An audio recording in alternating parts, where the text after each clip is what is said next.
Muito bem, boa noite a todos. Começando mais um episódio aqui do nosso Arricast. Hoje na apresentação de Igor Piancó e meu amigo José Carlos. Satisfação estar aqui juntamente com meu amigo Igor Piancó, fazendo a estreia, né, no nosso Exatamente, nosso a nossa estreia aqui no nosso Arricast. E boa, hoje meu irmão. A gente traz aqui pra gente bater um papo legal, nosso amigo aqui da comunidade Penaforte, o pastor João Daniel. Ele que é pastor da igreja Peniel, não é isso? Isso. Muito boa noite, pastor, seja bem-vindo. Boa noite. É um prazer, uma honra muito grande poder estar aqui e participar desse momento com vocês. Amém. Prazer é todo nosso. Exatamente. A gente aqui agradece aqui pela sua presença, agradecer cada vez mais aqui o nosso Arricast. Mas assim, pode iniciar aí o nosso bate-papo. Pastor, é uma honra, viu, receber o Arricast, receber você, nosso entrevistado. Pastor, há quanto tempo você está aqui em Penaforte, à frente da igreja Peniel? Pronto, eu estou aqui há 2 anos e 8 meses. 2 anos e 8 meses aqui em Penaforte. É uma cidade muito boa, por sinal. Até então já conhecia Penaforte por trabalhar como comerciante, né, antes de estar integrado, né, totalmente integral na obra. E conheci Penaforte através do McFruit. O Tony foi um dos mercados que me trouxe para cá. E aí ele era meu cliente, meu melhor cliente até então. E aí depois veio Rosa, aí depois veio Lucena, depois foi vindo o Guarapão. E eu fui conhecendo a cidade. E depois acabei chegando aqui para pastorear. Aí eu já me familiarizei um pouco mais, né, com a cidade. Muito bom. Eu estava pensando nisso quando a gente começou aqui a conversar nos bastidores, né? Eu me lembrei que você começou aqui você era vendedor, né? Representante comercial, um SCA, né? Mas aqui a gente vamos puxar aqui um assuntozinho aqui direto. Não, vamos lá. Vamos puxar aqui um assunto aqui. Eu quero saber do senhor, sim, certo? Como foi que surgiu o pastor Daniel? Como foi o chamado? Porque para ser um pastor, para ser um padre, vem de dentro, é de Deus, né? Sim. Todo mundo tem o dom, mas só em alguns é despertados. Então, como foi que surgiu a ideia? Como foi que o senhor conheceu esse caminho à igreja? Até, no caso, o senhor o pastor da Peniel, não é isso? Isso. Como foi que o senhor começou a trilhar esse caminho? Pronto, o pastoreio, ele vem depois realmente de um caminho, de uma trilha, né? Mas a minha família, minha mãe, por exemplo, era crente desde quando eu nasci. Então, eu já nasci, diz, no berço evangélico, né? Conhecendo, indo para as escolinhas dominicais. E ali eu fui pegando gosto. Só que teve um tempo na minha vida, da minha adolescência, que eu me perdi um pouco. De 13 para 14 anos ali, eu me perdi. Aí então eu fiquei 10 anos longe da palavra de Deus. Me batizei com 13 anos, né? Que é o batismo que, como diz na Bíblia, em João, né? João Batista batizou Jesus. Então a gente entende que esse é o batismo, né? E aí a gente fui batizado na igreja evangélica. Com 13 anos, 14 me afastei. Mas aí depois de longos anos, eu não vou datar, porque eu sou muito ruim para data. Aí se eu datar, não vai bater as datas. Aí vai falar, a conversa está meio distorcida, então vamos esquecer as datas. Mas ao longo tempo, eu infelizmente me afastei. E aí, nesse meu tempo, não sei se hoje ou agora, mais para frente, posso falar do meu testemunho, de como foi esse afastamento, mas eu me afastei. E esse meu afastamento, eu me envolvi muito. Com muita coisa, sabe? E dentro desse envolvimento que surgiu o chamado. Aí, para entender o chamado, eu tinha que estar falando um pouco desse envolvimento, sabe? Entendi. Submundo do crime, infelizmente, me envolvi, né, com drogas. Nesse caso, como o senhor já tocou nesse assunto, se o senhor for do seu interesse, né? No caso, o senhor queira explanar um pouco, como o senhor falou, né? Que aos 13 anos o senhor fez o batismo. Sim. E aos 14 anos o senhor totalmente desviou, como diz aqui no popular, né? Pronto. Desviou o caminho, né? Exatamente. Para chegar até o pastor Daniel. Uhum. E esse período que foi esse desvio, como que foi, como se deu? Se o senhor puder falar, fique à vontade. Se não for algum constrangimento para o senhor, da sua vontade, tá bom? Não, fique em paz. Como diz, minha vida é um livro aberto, né? Eu errei e eu não entendo quando a pessoa chega e fala, fez o que fez de errado e se escondeu atrás da Bíblia. Eu não entendo dessa forma. Eu entendi que foi através da Bíblia, através da palavra de Deus, que eu encontrei apoio e refúgio. Eu não me escondi atrás dela, pelo contrário, eu recorri a ela porque era o único meio que eu conhecia. Porque quando eu fui para o submundo, eu comecei com má influência na escola, Sim. E aí envolvia, eu comecei a usar droga, eu comecei a usar a maconha. A maconha, né? Isso, que é a porta de entrada. A porta de entrada, a maconha, e depois a maconha para mim já não fazia mais efeito, aí eu misturava a maconha com a cocaína, que chamava de Freebase na época, que era a mistura das duas, e aí eu já tirei a maconha de lado e já fui para a cocaína pura, e ali eu já me viciei na cocaína. Fiquei quase uns 8 anos, mais ou menos, viciado na cocaína. Aí nisso eu vi uma porta de entrada para poder se tornar alguém conhecido na cidade. Então eu tinha uma revolta dentro de mim muito grande, porque o que me fez me desviar, me afastar da presença do Senhor foi um momento paternidade, que é uma das coisas que eu trabalho hoje. Então hoje a gente faz um acampamento combatendo a orfandade. Então eu fui muito revoltado por falta de paternidade. Pai vivo, muito presente financeiramente, mas muito ausente de carinho, muito ausente de conversa, de ensinamento. Então eu fui muito mais criado pela minha mãe. Cuidado e também, meu pai era um homem que dava o dinheiro para sustentar a casa. Exatamente. Ele era o fornecedor da casa. No caso, ele sustentava a casa, mas não tinha. Muitas vezes, ele chegava, um exemplo, podia te dar uma mesada de uma quantia na época, não sei, vamos supor, R$100. Mas às vezes aqueles R$100 não fazia nenhuma diferença para você. O que você queria mais era o quê? Era um apoio dele, um carinho, um afago. Exato, que é o que hoje eu prego para muitos pais, ensino alguns pais, falo, olha, alguém chega e fala assim, eu vou dar o que o meu filho não tem, e aí enche ele de coisas que ele não precisa. Então às vezes eu falo assim, eu vou dar para o meu filho o que eu não tive, aí enche ele de dinheiro, de coisas que na realidade você pode ensinar ele a conquistar isso. Então ele daria mais, ele preservaria mais aquilo do que você encher ele de coisas que lá na frente ele não vai valorizar. Então acho que o valor no sentido de dignidade, de carinho, amor, de se tornar um homem que saiba tratar uma mulher, que saiba tratar os seus filhos, eu acho que isso aí é um legado que você deixa. Isso é uma herança, né? Porque o restante a gente corre atrás. Igual eu tenho minha família, meu pai tem a vida dele, minha mãe, e eu estou conquistando a minha. Eu não estou apego à herança que eles têm para mim, porque eu entendo que o que eles já fizeram para mim foi a educação que deram. Então, dentro de tudo isso, eu acabei me envolvendo com o PCC, acabei me envolvendo com crime, infelizmente, né? Eu entrei de cabeça mesmo aí no uso e no meio das coisas que eu fazia, eu tinha contas para acertar. Então, infelizmente, eu tive que entrar no submundo mesmo de assalto. Assalto à mão armada. Você chegou a ser preso? Fui preso, eu tive que puxar, né? Como diz, puxar cadeia, né? Puxou cadeia, eu puxei. Eu ia pegar a mínima de 3 anos, mas não cheguei a pegar, né? Porque minha mãe recorreu com advogado, minha mãe era assistente social na época da cidade, meu pai jornalista, radialista, diretor da Câmara Municipal, então eles tinham todo aquele envolvimento político, meu pai sempre se envolveu com isso lá no interior de São Paulo. Né? Tinha influência, e dentro disso eu tinha uma liberdade. Por quê? Porque eu ia preso numa noite e na outra me soltava. Então, parado, né? Mas quando a minha mãe e meu pai viraram as costas para mim, mas eles não foram errados, né? Eles fizeram porque eles entenderam que enquanto mais eles me alisavam, pior eu ficava. Então, quando eles viraram as costas para mim, foi onde eu aprendi.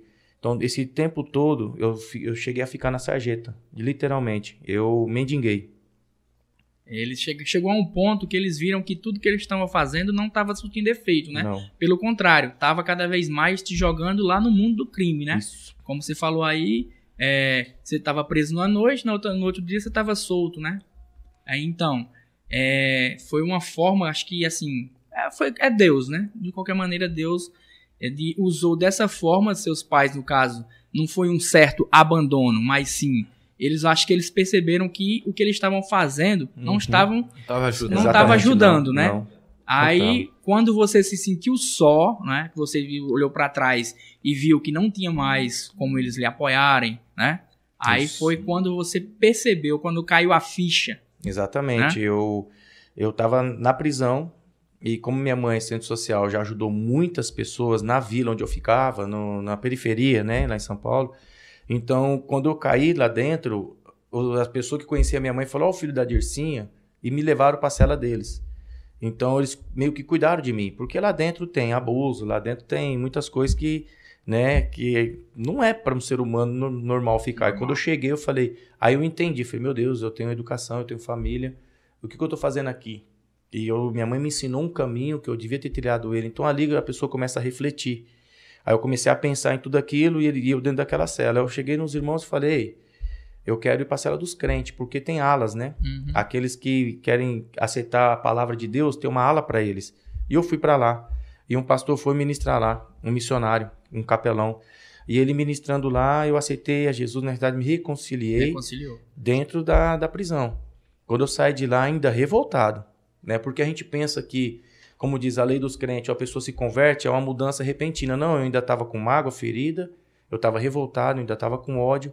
Mesmo assim, eu entendia que eu precisava de um pontapé, eu precisava de começar algo novo. Mas, assim, pastor Daniel, mas essa raiva, era mais por causa de seus pais ter, virado as costas, não virado as costas, né? Mas não ter, querer lhe ajudar, assim, para mais levar como uma lição.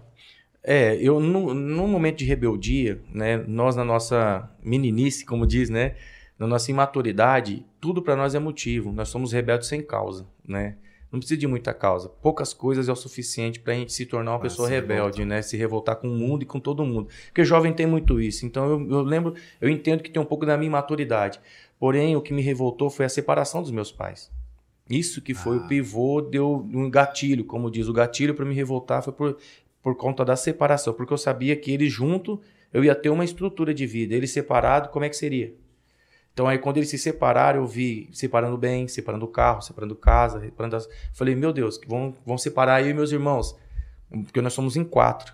Então, acabou eu até me envolvendo os meus irmãos nisso, sabe? Então, eu e meus irmãos usavam, eu e meus irmãos vendiam. Não sei se vocês se lembram de uma novela muito antiga que chama Os Irmãos Coragem. Sim, lembro. Era o nosso apelido na cidade. Porque era 3 irmãos. E nós éramos em 3. Então nós tínhamos esse apelido, os irmãos coragem. Por quê? Se mexia com um, sabia que nos outros 2 ia cobrar bronca, que ficava aquela coisa. Então eu tive esse passado negro. Hoje eu tô com 40 anos. Isso foi há 25 anos atrás. Né? Que faz, graças a Deus, faz todo esse tempo que a gente tá caminhando com o Senhor, gatinhando, né? E dentro de tudo isso, eu saí de lá de dentro, ainda com tudo isso, cheguei na minha casa, na casa da minha mãe. E quando eu me encontrei assim lá dentro, junto com a minha família, eu ainda tentei ficar em pé. Tentei ficar sem usar, ficar limpo, mas sempre vinha algumas coisas, né, para poder trazer a memória. E acabei eu de novo me envolvendo de novo. E dessa vez foi pior, porque tem um versículo que diz que quando você vai, se limpa e volta, você se torna 7 vezes pior do que aquele primeiro estágio. Isso é um fato. Uma pessoa que bebe e para de beber, quando ela volta a beber, ela bebe muito mais do que antes. Isso é cientificamente comprovado, né? A Bíblia e a ciência, elas andam juntas, apesar de parecerem distintas, mas elas andam juntas. Então, quando eu voltei pior. Aí eu já comecei a fazer coisas que eu não fazia, a roubagem de relojoaria. Eu já comecei a fazer coisas piores. E dentro de tudo isso, quando eu voltei na casa da minha mãe, e essa recaída minha, eles estavam com a casa toda trancada.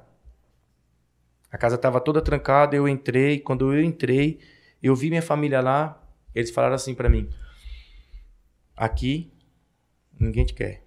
Aqui você não é bem recebido. A minha mala estava ali, mala vermelha. Eu tenho ela até hoje em casa. Ela está amarrada com fita, ela está enrolada com corda, mas ela está em casa até hoje. De vez em quando eu olho para ela para saber de onde é que eu vim. Você chegou lá, as portas estavam fechadas. Fechadas, né? A família na garagem e eu lá. Muito doido, como diz, né? Muito doido, mordendo. Ainda no efeito. No efeito. Ela falou, pode pegar aqui e daqui para fora. Então ficou eu e minha mala vermelha. Aí eu saí dentro da cidade. Aí minha mãe tem contas em restaurantes, né? Por eles serem bem conhecidos, né? Da sociedade e tudo. Ela fechou as contas, falou que não era para pegar mais nada lá. Então meio que ela me deu uma lição. E hoje eu entendo, minha mãe, amo muito o que ela fez. Por quê? Porque ali eu me tornei um homem, dali começou a surgir dentro de mim o pastor Daniel. Por quê? Eu muito ali doido, eu falei, eu preciso buscar um caminho. E teve um jogo chamado Olímpia contra São José do Rio Preto. E ali teve briga entre a torcida. Aí atearam fogo no ônibus de São José do Rio Preto. Aí colocaram no pátio da prefeitura. E poucas pessoas sabem desse meu testemunho, sabe? Mas eu senti a liberdade de falar. E à vontade. Quando ela me colocou para fora, eu peguei essa minha mala vermelha e fui dormir no ônibus, porque eu lembrei do ônibus. Então eu tampei os vidros com papelão, cobri o chão do ônibus com papelão e ali ficou a minha casa durante 45 dias. Ali, ficou sendo a minha casa. O motor do ônibus não tinha, então ali eu escondia a minha mala. E na época da gente fazer as coisas erradas, a gente tinha comprado um carro. A turma comprou um carro e nós escondíamos ele dentro de um posto de gasolina. E pagava o frentista para poder esconder esse carro para nós. Era um carro frio. Uhum. Então, e toda vez que nós ia sair, nós pagava ele para andar com o carro e pagava ele por mês para ele cuidar do carro para nós e não deixar ninguém saber. De quem é esse carro? Não precisa falar que é nosso não, mas cuida dele. Então, quando eu chegava lá, ele dava essa guarita pra gente. E quando eu fiquei na rua, eu lembrei dele. Eu fui atrás dele. E pedi para tomar banho no banheiro do posto, do banheiro dos funcionários. E ele deixou. Então, ninguém percebia que eu estava na rua, porque eu ia pro banheiro, lavava minha roupa, ia pro ônibus e estendia. E eu tomava banho no posto de gasolina. Então, ninguém identificava isso em mim, mas dentro de mim existia ainda ódio, raiva, rancor, angústia, sentimento de abandono. Todo o sentimento que uma pessoa podia sentir, eu estava sentindo ali, mas dentro de mim, e por fora eu sorrindo, e por fora eu tratando todo mundo bem e indo para o culto. Eu ia para a igreja todo domingo e voltava para dentro do ônibus. E desde esse dia que eu recaí, eu não usei mais.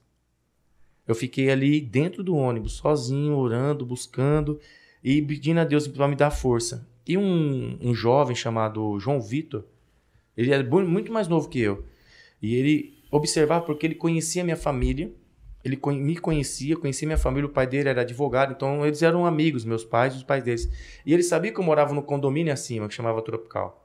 E toda vez que eu saía do culto, eu fazia assim e ia pro meu condomínio. Ia lá pro ônibus, o meu ônibus. Fazia a volta. E voltava pro ônibus. E ele falava, por que o João Daniel não tá indo pro condomínio? Aí um dia ele me seguiu. Eu até achei que era a polícia. Porque na hora que eu entrei, fechei a porta lá e fui ali me ajeitar pra deitar e tudo ali, trancar tudo, tinha pra trancar, eu escutei batendo na porta. Eu falei, agora eu apanho, né, pé pra 10, como diz aqui, né? A casa caiu. A casa caiu pra mim, pronto. Quando eu abri era ele. Aí ele falou, o que você tá fazendo aí, cara? Aí eu não tive resposta, né? Aí eu falei, tô aqui, cara. O João foi te seguir lá, até sabe... João Vitor. O João Vitor, né? Pra onde eu tava, porque eu tava indo pro culto já fazia um mês. Eu fiquei 45 dias, quase 50 dias assim. Então, nesses 30 dias que eu fui pro culto, ele, deixa eu te levar. E eu nunca deixava ele me levar. Ele tinha sempre carro tava e uma tal. desculpa. E aí ele falou, deixa eu ver o que esse cara tá fazendo, se realmente ele tá com máscara. Aí foi me seguir pra ver se eu tava usando droga. Porque ele sabia da minha... Eu era muito assim, eu sou uma pessoa muito fácil de lidar, porque eu sou muito... Eu sou assim, eu sou esse cara aqui, eu sou esse cara aqui. Então, quando eu usava, eu também era esse cara aqui. Não tinha esse negócio, não ficava com escondida, não. Eu era esse cara aqui. Então, ele falava, vou lá ver. Aí ele me tirou de lá. Aí ele me levou pra casa dele. Não pra casa, você vai pra minha casa. E eu comecei a ver Deus agir ali. Porque eu tava orando assim, Deus, se o Senhor tem algo comigo, com a minha vida, pra ajudar a vida dos outros, então começa a me dar um norte, porque eu tô sem chão. Né? Um propósito, me mostra algo. Aí, de repente, veio ele, me levou pra casa dele. Só que quando chegou lá, o pai dele não me aceitou dentro de casa, porque eu não tinha uma boa fama. Então, o pai dele não me aceitou dentro de casa. Pra você ver como eu era uma pessoa. Eu era uma pessoa que quando chegava assim na casa do amigo, eu falava, ei, bora. Aí eu escutava a mãe dele falar, você não vai sair com esse menino, porque senão você vai preso junto com ele. Era o que as mães falavam, eu era uma peça, né? Era uma peça, boa peça, né? Andava muito sozinho por conta disso, né? Ah. E tinha muitos inimigos, porque eu brigava muito, a gente tinha uma gangue. Então eu brigava muito nas festas, eu era muito revoltado. Bairro, né? Gangue de bairro, exatamente. Então onde eu tinha que ter uma faca no pé da árvore, um revólver escondido, porque qualquer hora alguém podia me pegar. Então eu sempre tinha que estar preparado, né? Tanto que eu tenho algumas cicatrizes desses, né? Essas passagens da minha vida, né? E isso, aí quando ele me levou para esse quarto, ele falou, meu pai não deixou não, mas espera aí, ele pegou o colchão dele e me levou pro quartinho de despensa da casa. Como era uma casa grande, né? Era um quartinho de cimento, ferramentas, e ele me colocou lá. E eu me lembro nesse chão que eu deitava, eu escutava os ratos andando. E era muito escuro, não tinha luz. Então, eu deitado ali no chão, e quando eu contei esse testemunho para minha esposa, ela falou que eu estava exagerando, mas ela teve que ouvir minha mãe falar para ela poder ver que realmente é verdade. Né? E eu tive que apresentar para ela, né, as pessoas a qual eu falei o nome quando eu fui para São Paulo para poder ela entender. E eu deitava escutando assim. Aí eu olhei pro pro teto, bem pro canto assim. E tinha um buraco. Aí vinha a luz do poste para dentro e a escuridão. E ali eu adormeci, olhando aquele buraco. Eu tive um sonho que uma mão abria aquele buraco. E quando abria aquele buraco, ela estendia a mão. Eu só via a mão. Chamado, né? E aí quando eu vi aquela mão, eu peguei... E eu tava com tanta vontade de sair daquela situação, porque eu via a luz, uma mão saindo da luz e eu no escuro. Então a vontade minha era tão grande de sair daquilo que eu segurei assim e segurei na mão. E assim eu deixei me puxar. Mas quando ele me puxava, várias mãos me puxavam para baixo. Como se não quisesse que eu saísse daquilo que eu estava vivendo. Então eu entendi que era Deus me chamando, mas que existia também um poder sobrenatural maligno, negativo, né, mal, que me queria me manter preso ali. Agarrava lá para puxar para baixo. E é a escolha que todos nós temos. Todos nós temos essa escolha na nossa vida, de fazer algo bom ou de fazer algo ruim. Ou de escolher andar num caminho que acha que é certo, coerente, onde tem Deus, ou não. E nesse tempo... Deus nos dá o livre-arbítrio, né, de escolher. Isso, exatamente. E nesse tempo eu acordei assustado. Quando eu acordei assustado, eu falei, eu preciso de ajuda. Eu preciso de ajuda. E aí foi onde eu falei pro João Vitor, muito obrigado, mas eu vou procurar ajuda. E nesse dia que eu saí, eu tive um descontentamento, né? Descontentamento. E veio algo muito forte em mim, né? Veio algo muito forte em mim. E nessa noite eu passei a noite inteira muito atribulado e angustiado. E peguei e fui. Fui lá na casa da minha mãe. Aí quando eu fui para a casa da minha mãe, eu entrei, eu peguei a faca e enfiei no meu próprio peito. Você chegou a fazer isso? Para poder acabar com tudo, porque é uma luta muito, muito grande dentro de mim. E muitas coisas que eu tinha, uma batalha, e muitas coisas que eu tinha vivido, eu não consegui me desprender. Era uma mistura de emoções e sentimentos muito grande, né? Dentro de você, já que Exatamente. Você disse que por fora você tava aquela maravilhazinha, aquela pessoa lindinha, mas por dentro tava aquilo te corroendo, né? Isso. E hoje eu tento ajudar pessoas assim e eu consigo identificar com mais facilidade as pessoas que sorriem por fora, mas por dentro não tão bem. Então, chama discernimento, né? Eu consigo ter isso. Então eu vivia isso, pessoas sorriem, pessoas simpáticas, mas por dentro só Deus sabe a luta existencial. Né?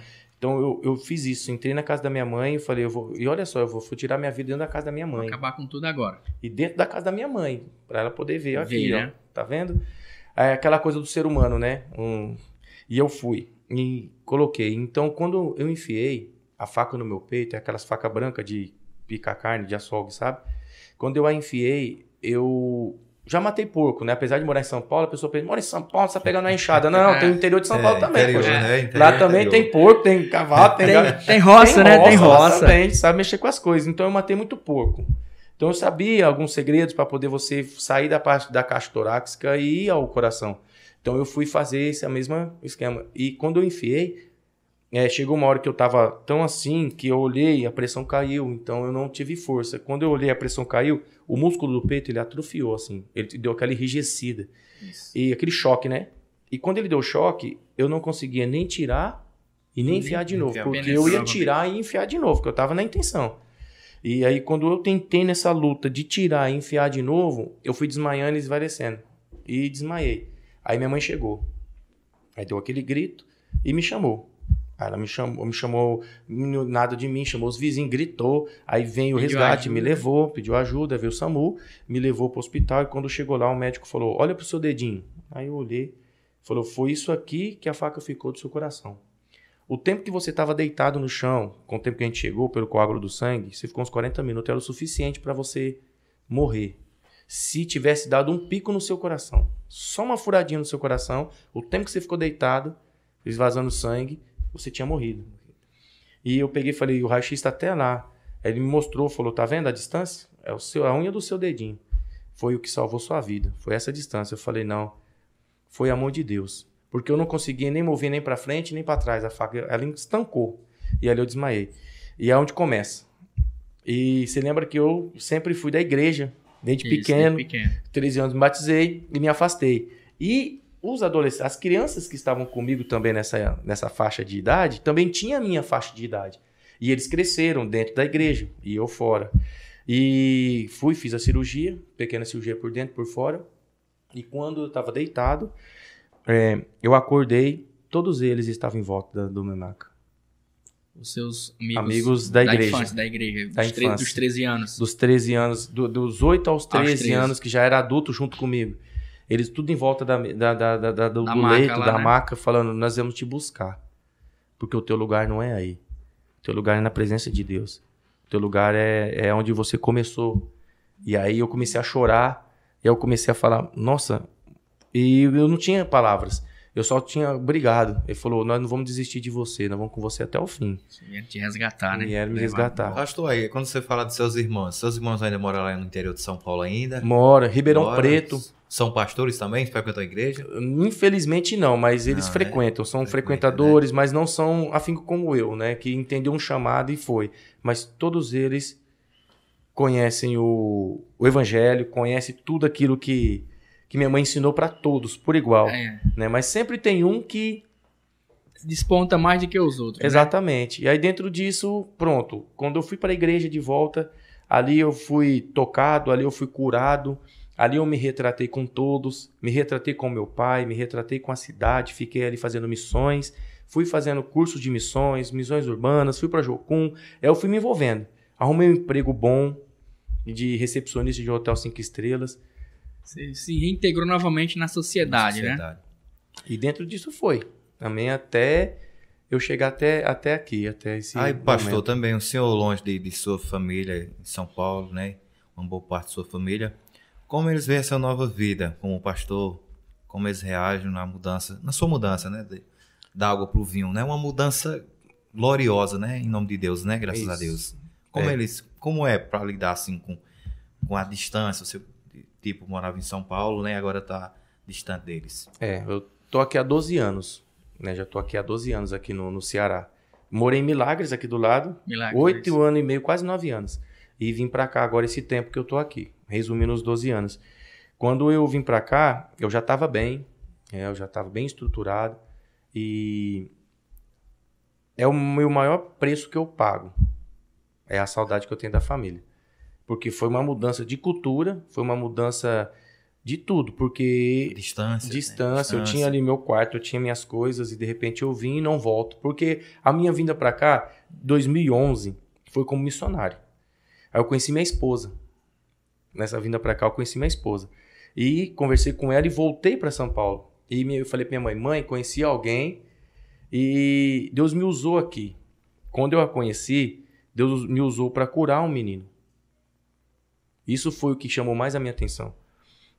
As mãos que engatilhavam o revólver, porque nós tínhamos uma brincadeira no final da noite, muito doido, de, sabe, roleta russa. Essa daí é... A gente tinha essa mania famosa, de fazer, né? É uma brincadeira. Retardada, esse é o nome. E roletar as ruas. Nós pegávamos as motos e passava nas avenidas sem parar nas esquinas. Então a gente queria essas adrenalinas. Então a gente pegava a moto, pegava a avenida mais movimentada e cortava elas.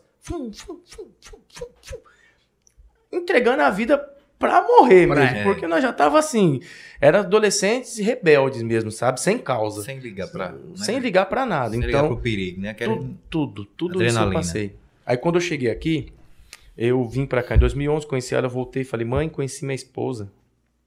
Ela falou, sua esposa? Eu falei, sim, conheci uma moça lá.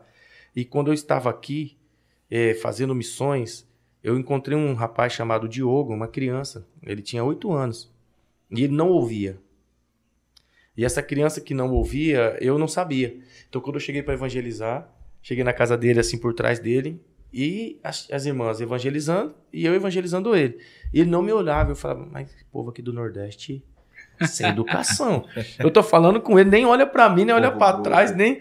E ele era surdo, e eu que tava me passando como digitado. Aí a menina que tava do lado falou, ele não escuta. Aí foi que você percebeu. Eu falei, nossa. Aí eu percebi que ele não escuta. Eu falei, nossa, você fala com ele? Porque eu falo, então fala pra ele se ele acredita em Jesus. E ele falou que acreditava. Eu falei, fala pra ele se ele quer ser curado. Ele falou que queria. E aí eu coloquei esses 2 dedos no ouvido dele assim e orei. Deus cura e devolva pra ele a audição. Foi desse jeito, é a minha oração bem simples. Senhor, devolva a ele a audição, que ele volte a ouvir, para que ele seja uma criança saudável e possa viver a sua infância com felicidade. Foi essa a minha oração. Dessa forma. Quando eu tirei o dedo do ouvido, eu chamei. Diogo, ele olhou para trás. Falei, você tá me ouvindo? Aí eu, na hora que ele falou, que eu perguntei, que nem eu acreditava. Na hora que eu falei, você tá me ouvindo? Ele, tentando falar. Tentando falar, né? Todo mundo dentro da casa começou a chorar, porque ele nasceu assim. Então foi uma experiência que eu tive, eu falei, meu lugar é aqui, meu lugar é na presença de Deus. Eu quero fazer essa obra, quero ser um servo de Deus, eu quero continuar isso, porque eu senti algo bom que eu nunca tinha sentido na minha vida. Sensação inexplicável, né? Não tem como explicar, tem como só eu sentir. Toda vez que eu falo, eu chego e me emociono, porque é algo que marcou o começo do meu evangelho. Então, quando aconteceu o estudo com ele, eu voltei para São Paulo, falei para minha mãe falou, como é que você vai? Como é que você vai para São Paulo sem dinheiro?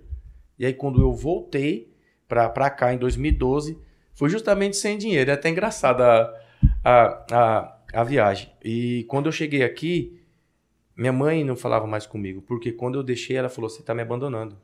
É isso que é onde chega a dor, que eu sinto a distância de todo esse tempo, sabe? Ela falou assim, você está me abandonando para ir viver uma aventura. Eu falei, não, mãe, eu estou indo viver o meu chamado. Aí tem uma passagem que é Josué capítulo 1, versículo do 1 ao 9, que fala que Moisés morre, aí Deus levanta Josué e vai mandar ele para uma terra estranha e fala assim para ele, seja forte e corajoso. Não foi eu que te enviei? Seja forte e corajoso. Eu estarei contigo onde quer que andares. Então essa palavra me chamou. Essa é a palavra do que me chamou para o evangelho. E aí quando eu cheguei aqui, eu fiquei 5 anos aqui. Aqui em Penaforte, 5 anos. Aqui lá em Milagres. Lá em Milagres, lá em 5 Milagres. anos. Sim, lá em Milagres, 5 anos.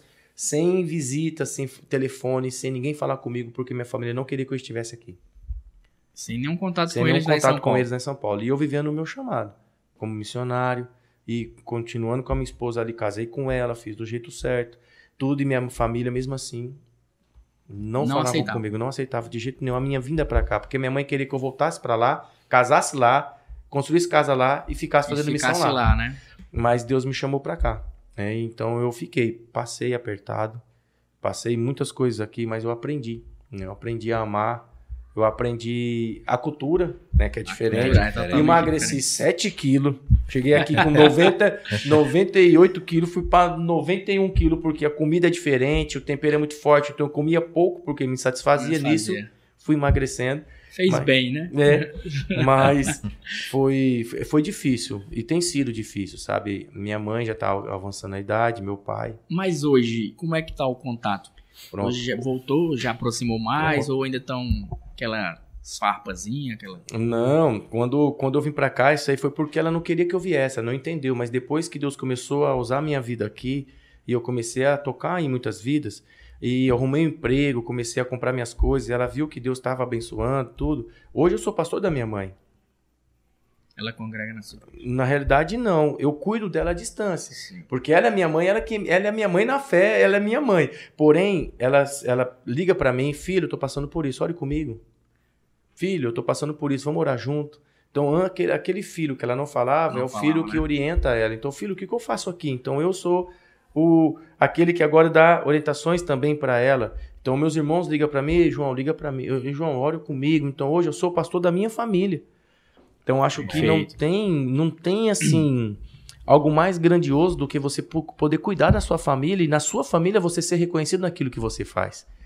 Né? Para você ver, né, as reviravoltas que a vida nos dá, né? Nos traz, né? Isso, exatamente. Uma pessoa que foi totalmente rejeitada, né, no período de turbulência, né, nas suas aventuras, hoje você é acolhido e é quem acolhe. De acolhido passou a acolher, a orientar espiritualmente. Exatamente. Se estão com algum problema, estão perturbados com alguma coisa que está ali, liga para você para pedir uma palavra amiga, uma oração. Que isso aí já, mesmo à distância, né? Mas ao vivo você consegue fazer uma videochamada, ver como é que tá as condições e tudo mais, né? Pra você ver, né? As coisas de Deus como são maravilhosas.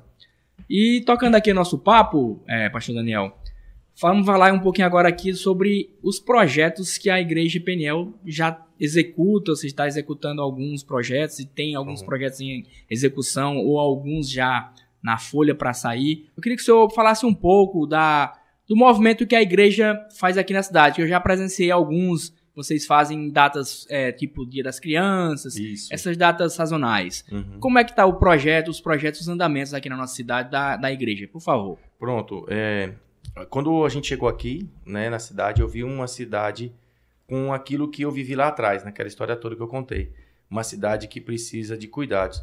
Não sei se estou certo, mas pelo estudo que eu fiz, levantei perguntando para pessoas, eu vi 3 tipos para entrar no projeto, para vocês entenderem aonde entrou a visão do projeto. A igreja Peniel, a igreja em si a qual eu pastorei, os voluntários são dela, mas o projeto ele é independente.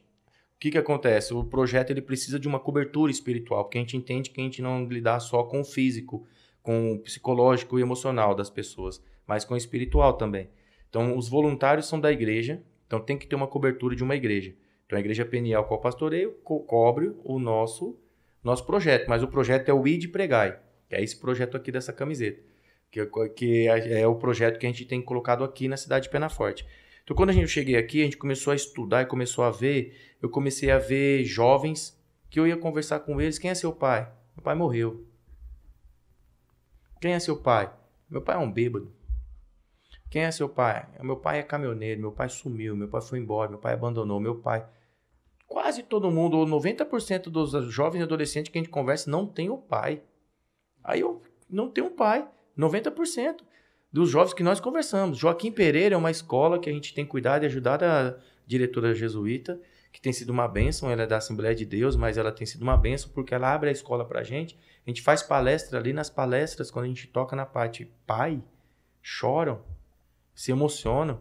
Então, eu comecei a querer estudar isso. Aí eu fui e falei com a Secretaria de Educação. Eu comecei a pesquisar de que forma a gente podia trabalhar, porque eu não queria fazer um projeto para que o meu nome fosse elevado, mas para que o nome de Deus fosse elevado e as crianças pudessem ter. E Penaforte, que é a cidade a qual eu vivo hoje, para mim eu sou penafortense. Então, como diz, eu amo Penaforte. Eu estou aqui, então eu estou de coração.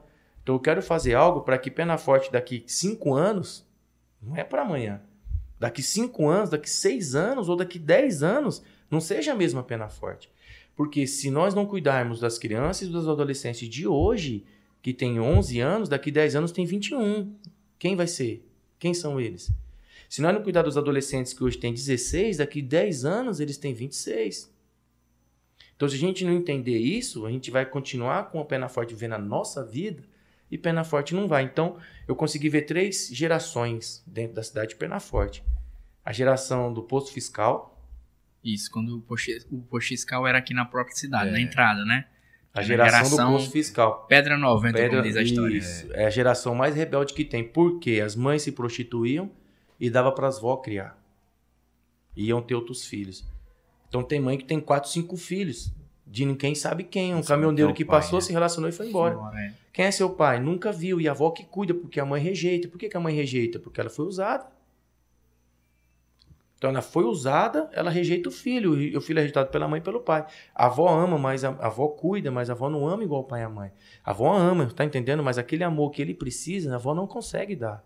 A avó dá mimo. Materno, amor paterno. A avó dá presente, a avó dá abraço, põe apelido. Como diz, na casa da avó pode tudo, né? Então é onde que eles têm essa liberdade de poder tudo, porque é avó, não é mãe. E não é o pai a autoridade. Então tem os filhos do posto fiscal. Então a gente cuida desses daí. Tem os filhos da transposição.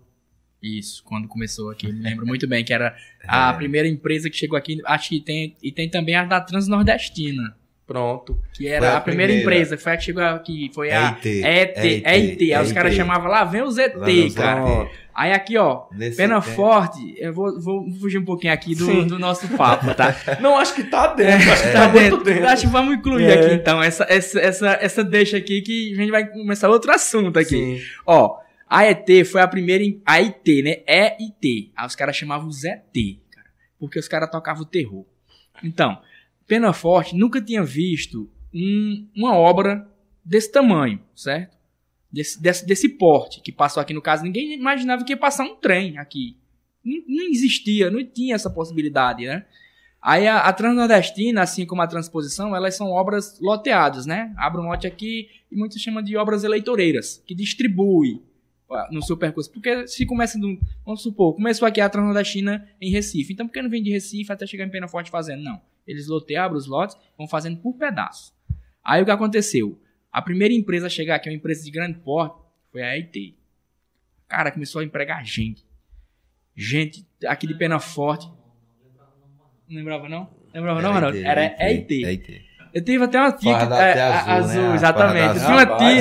Eu tinha uma tia que trabalhou lá. Ela trabalhou na parte de escritório, né? Aí a gente. Ela tem por vários. Eu sei que ela tinha uma sede aqui em Missão Velha, que os contra-cheques do pessoal vinha de Missão Velha, data de Missão Velha, né?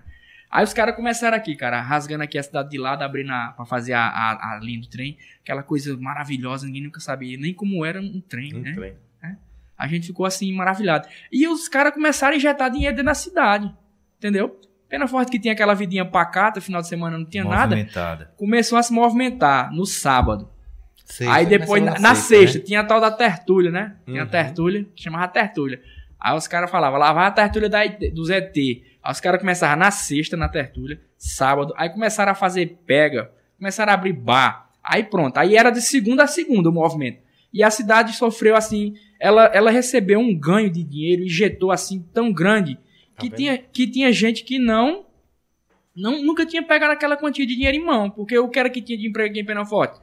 Prefeitura, para você receber, ou posto fiscal, certo? Eram os empregos que tinham na cidade. Aqui nunca teve uma indústria. Nunca teve. Tomara que algum dia alguém se engaje e possa ter. O Magno tá levantando a mão ali, tomara que ele corra atrás pelo menos de uma indústria de sandália. Que é mais fácil, né?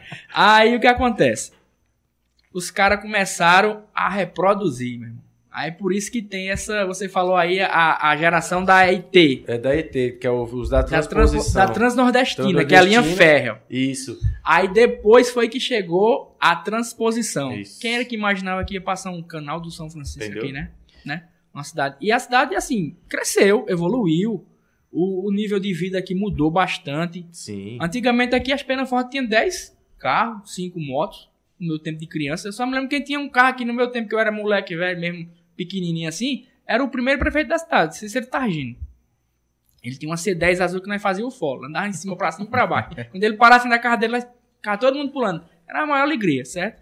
Aí retomando nosso papo aqui, a nossa conversa, voltando, né? Você falou da geração da transposição. Que é os filhos do posto fiscal, né? Os primeiros filhos do posto fiscal. Isso, é a geração da transposição e transnordestina. E aí tem agora os filhos dos desestruturados, porque tem os alcoólatras, os bêbados, que a mãe bebe, o pai bebe. Então são essas 3 gerações, as gerações que dão trabalho aqui na cidade. Se você olhar, eles não têm os seus pais. É interessante isso. Então são jovens e adolescentes sem a paternidade. Então o que eu falei? Precisamos cuidar das crianças, dos jovens, dos adolescentes. Mas e os idosos? Vamos cuidar também, mas o nosso foco vai ser neles, em todos, não que eles sejam, né, menos favorecidos. Mas a gente está nesse foco. Então, o projeto Ide Pregai, ele tem a intenção de ressocializar os jovens já adultos e guardar e preservar e ensinar as crianças. Então, esse é o foco do Ide Pregai. E o Ide Pregai é um mandamento do Senhor, né? É o Ide do Senhor, que a palavra do Senhor nos ensina. Ide Pregai a todo mundo, a toda criatura, ensinando, né, e batizando em nome do Pai, do Filho e do Espírito Santo. Então, nós estamos focados e fundamentados nessa palavra. E aí, quando a gente começou a fazer esse projeto, a gente começou a fazer o projeto no prédio do João Paulo, do crediário. E ele nos cedeu esse prédio. Então, qual é a visão? A visão é nós ganhar bairros periféricos. Não que eles sejam menos favorecidos, mas a nossa intenção é ganhar esses bairros para Jesus. Então, quando a gente começou esse trabalho lá, eu fui atrás de um prédio para alugar. E aí ele pegou e falou, qual é o seu trabalho? Aí eu fui e falei. Ele falou, pode usar o meu prédio. E eu vou deixar vocês usar ele sem pagar nada, só água e energia. À vontade. À vontade, o tempo que for preciso. Há um tempo ele chegou em mim e falou, preciso vender o prédio. Eu falei, meu Deus, e agora? E se abrir um bar? É o único prédio que tem na Portelinha. E se abrir um bar, um restaurante, ou um salão de festa? Vai acabar com tudo que a gente está fazendo. Porque a gente tem um trabalho todo sábado, das 2 às 4 no Joaquim Pereira, com os jovens dali da Portelinha e da Vila Garrancho, que é onde a igreja está inserida. Então, esses 2 polos, por enquanto, é o que a gente está trabalhando. A frente está sendo esse daí. Isso. De lá e de cá, por conta da facilidade. A gente alugou um prédio para fazer balé. Então, eu vou chegar lá. Aí, quando Eles estão lá, eu falei, pronto, vai acabar com tudo que a gente fez. E aí eu peguei e falei, meu Deus, eu não tenho esses 20 mil. Porque às vezes as pessoas olham para a igreja, e a igreja, nós estamos em uma forma crescente. Uma palavra que Deus nos deu e a gente está trabalhando para isso. Só que eu vou dizer a vocês aqui abertamente, a igreja, ela está assim, com bastante gente, só que muitos mais ali precisam do que tem para dar. Sim, e a gente não está buscando pessoas com porte financeiro alto, nós estamos buscando pessoas que precisam de ajuda. Mesmo que a gente não tenha um recurso para ajudar, mas a gente tem a intenção. A intenção com uma ligação, a intenção com uma boa amizade, você consegue suprir a necessidade deles. Então, nós, como Ir de Pregar e como igreja em Penaforte, eu não estou querendo crescer como pastor, mas eu quero ver a minha cidade crescer. Eu quero ver as crianças crescerem no bom caminho. Eu quero ver as pessoas viverem bem. Então, a gente tem um trabalho chamado Atos de Justiça. Todo culto de ceia, e todas as vezes que eu mudei um pouco esse lado, que a gente junta comida, a gente fala para os irmãos quem pode abençoar com R$20 mês, para a gente comprar de comida para poder fazer cesta básica. Para entregar para os irmãos da igreja, que eu sei que passa necessidade, e para os de fora, como a gente tem feito. Então a gente tem uma quantia por mês, 9, 8, 6 cestas básicas que a gente faz mês, a gente distribui. Queria nós. Já estão atingindo, vamos supor, 10 famílias. 10 famílias mês. Né? Mas o meu sonho é eu ter todo mês R$1.500 que eu consigo fazer 15 cestas básicas para alcançar 15 famílias mês inicial. Isso. Esse é o desejo do meu coração. Então a gente faz o quê? Eu vou pedir. Eu peço. Eu já fui para Tony. Tony é uma benção. Tony, ele vai nos patrocinar no uniforme das crianças para fazer um campeonato. Que eu estou pensando em fazer isso também, que é algo futuro. Campeonato regional. Aquele cercadinho que tem na frente lá da igreja, o que é que vai ser ali? Pronto. Ali, virou até uma piada aí que pegaram, né? Jogaram no Instagram, tal, aqui, ó, tal. Mas ali é uma beach arena. A gente quer fazer. Beach arena a gente quer fazer uma beach arena para as crianças. A gente quer tirar eles das ruas. Mas aquele terreno é da igreja? Não, aquele terreno, ele foi cedido. Algo assim, né? Eu tenho aprendido, mesmo que já tinha tem muita falta de confiança, muitas pessoas mau caráter, mas as pessoas que nós estamos, que Deus está nos apresentando para nos ajudar, são pessoas maravilhosas. O Júnior Digel, né? Ele é dono do prédio onde a igreja está inserida. Aí eu pago o aluguel a ele. E o terreno da frente é dele. Então eu pedi emprestado. Entendi. Você já tá bem adiantado. Já foi feita uma alvenariazinha de lado, já tem umas hastes, né? Que é pra poder fazer o cercadinho de tela. Tá mais fácil terminar do que desfazer aquilo ali. Como diz, tá, né? Bem adiantado. Tá bem adiantado. Só tá faltando ali. O portão eu já ganhei. O dinheiro já tá guardado para eu fazer o portão. Só que não tem como pôr um portão, né? Que é uma piada sem gosto. Pôr um portão no negócio sem tela. Né? Vai então, ficar aberto do mesmo jeito. Então o que tá faltando? A tela, que é caro, e a areia lavada, que só arruma no Brejo Santo, Salgueiro, e é caro para vir para cá. Então tá faltando a areia e a tela, porque o refletor eu também já ganhei. Então a gente vai pintar tudo aquilo ali, colocar a tela, refletor para eles jogarem à noite, para jogar futevôlei, vou jogar vôlei de areia, para jogar beach tênis. A nossa intenção é essa. De que forma? Gratuita. Isso que eu ia perguntar, né? Porque como você falou, porque muitas vezes o pessoal que está nos assistindo, né? Pode imaginar o seguinte, mas vai ser só para o pessoal da igreja. Não. É para a comunidade. Isso eu queria ouvir. É para a comunidade. Porque senão seria muito egoísmo da minha parte, né? Então, para a ideia, um funcional com as irmãs que acho que está acima do peso, né? Pode fazer ali, porque a gente tem uma irmã que faz ali o funcional. A nossa ideia é trazer benefício para a comunidade onde a igreja está inserida. Então é um legado. É um legado, entendeu? É um legado. Tem uma passagem muito interessante, né? Que um senhor, algo assim, mas para a gente poder entender. Tinha um senhor que ele ia para a praça e a praça não tinha árvore no lugar onde ele tinha. Hoje é uma praça. Mas aí onde ele chegava ali, ele sentou e tinha muitas crianças brincando e o sol estava muito quente. E ele foi e plantou uma tamangueira. Sabe o que é uma tamangueira? A mangueira que você fala é a manga. Tamangueira. Não, tamangueira. É um pé de tamarindo. Sim, tamarindo. É uma tamangueira, é o nome dessa árvore. E ele plantou essa árvore, e essa árvore ela leva de 70 anos para se tornar uma árvore. Aquele senhor, ele já estava com seus 50 anos de idade. Ele não ia ver aquela árvore ser árvore. Isso. Entendeu? A chegar a ver ela como árvore. Grande, né? Grande. Então ele plantou essa semente e as crianças brincando. E ele ali com seus 50 anos, aí passou seus 15 anos, já era uma arvinha mais ou menos. Uhum. E as crianças que estavam brincando já era adolescente. E ficava tirando onda dele, porque ele jogava água ali e falava. Aí quando ele chegou na sua velhice, e ele sentado ali na praça, com essa árvore e os jovens brincando ali tudo, eles cresceram, se tornaram adultos.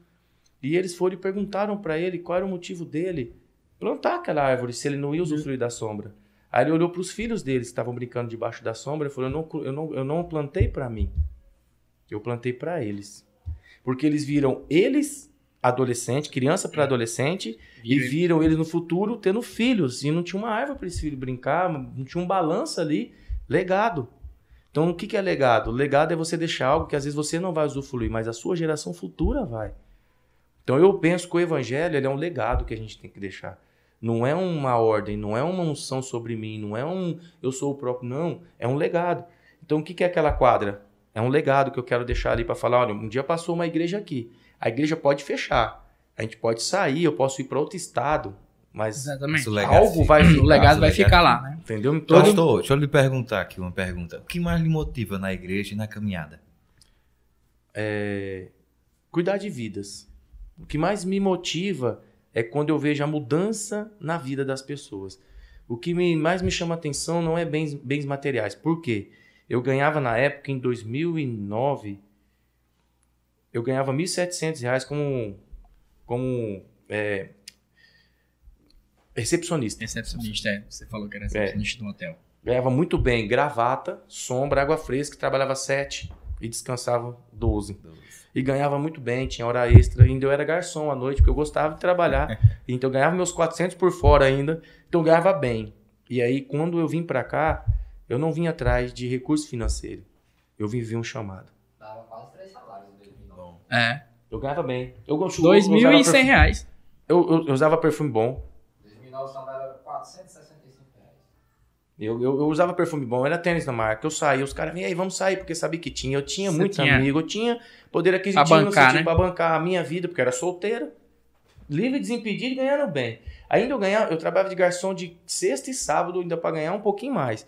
E quando Deus me chamou, foi justamente nesse polo. Você lembra que eu falei do emprego e pulei? Isso foi. Eu fui para um MM de férias e Deus me chamou, eu fui pedir conta do meu emprego. Eu pedi... Largou tudo de mão e seguiu o Senhor. Fui seguir o Senhor de cidade em cidade pregando o evangelho. Porque depois que eu fui para esse MM de férias, que eu tive essa experiência, eu falei, é isso que eu quero para mim. Então, qual é a maior motivação minha? É ver uma vida transformada. É ver uma pessoa que usa droga parar de usar. Aqui em Penaforte eu já levei 4 jovens para casa de recuperação em Juazeiro. E se precisar eu já levo de novo, porque tem um que eu levei já 3 vezes e ele volta. Tem a recaída, né? Ele lá. Tô quase pra amarrar esse homem lá. Pelo amor de Deus. É a recaída, né? Mas assim, é como o senhor falou, já foram 3 tentativas, né? Uhum. Aí nesse caso, chega até um certo ponto que a gente vai se desgastando, mas você vai insistindo porque você quer salvar aquela vida, né? Mas o pastor tá fazendo sua parte, né, pastor? E isso me motiva. O que me motiva? Nós encontramos uma irmã totalmente, vou dizer moribunda, tomando muito remédio. E ela tentou tirar a vida dela. Eu não vou citar um nome para não ser antiético, mas ela estava assim, deitada. Eu peguei ela no colo com a minha esposa, coloquei no carro, levei para o hospital. Visitamos ela 7 dias. Aí ela começamos a acompanhar ela. Ela teve uma recaída, tentou de novo, dessa vez mais grave. A gente cuidou dela, fomos mais a profundo. Minha esposa cuidou melhor dela, foi mais conversando com ela. A gente orou por ela. Hoje ela é batizada, hoje ela toma uma bênção na igreja e está levando a família dela para a igreja. É uma bênção, né? Então, isso me motiva. Eu saber que o meu trabalho está sendo bem feito. Não um trabalho de eu ficar bem, mas das pessoas estarem bem. Então, eu acho que o evangelho é mais dar do que receber. Esse é o evangelho de Jesus. Se você olhar e analisar a palavra de Deus, Jesus mais se doou do que recebeu. Tanto que as pessoas vinham servir a ele e falaram, não, eu não vim para ser servido, eu vim para servir. Então, ele se entregou na cruz por nós. Exatamente. Porque ele quis mostrar o ápice da entrega. Quem morreria por mim? Quem morreria por você? Exatamente. Quem morreria por nós? Então eu vejo o evangelho dessa forma, entendeu? Então é isso que me motiva. E esse é o chama do nosso projeto, sabe? Transformar vidas. Exatamente, assim, quando você vê que você resgatou aquela vida, aquela pessoa, que ela tava no caminho desviado, como diz aqui, né? Sim. Mas ela reencontrou o trilho dela na vida com Jesus, com Deus, né?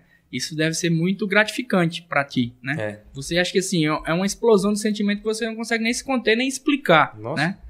Não cabe dentro, não cabe. Você não tem nem palavras para descrever, né? Isso. É porque eu acho que assim, é gratificante demais. Nossa, você diz, olha, consegui transformar aquela vida, eu resgatei mais um.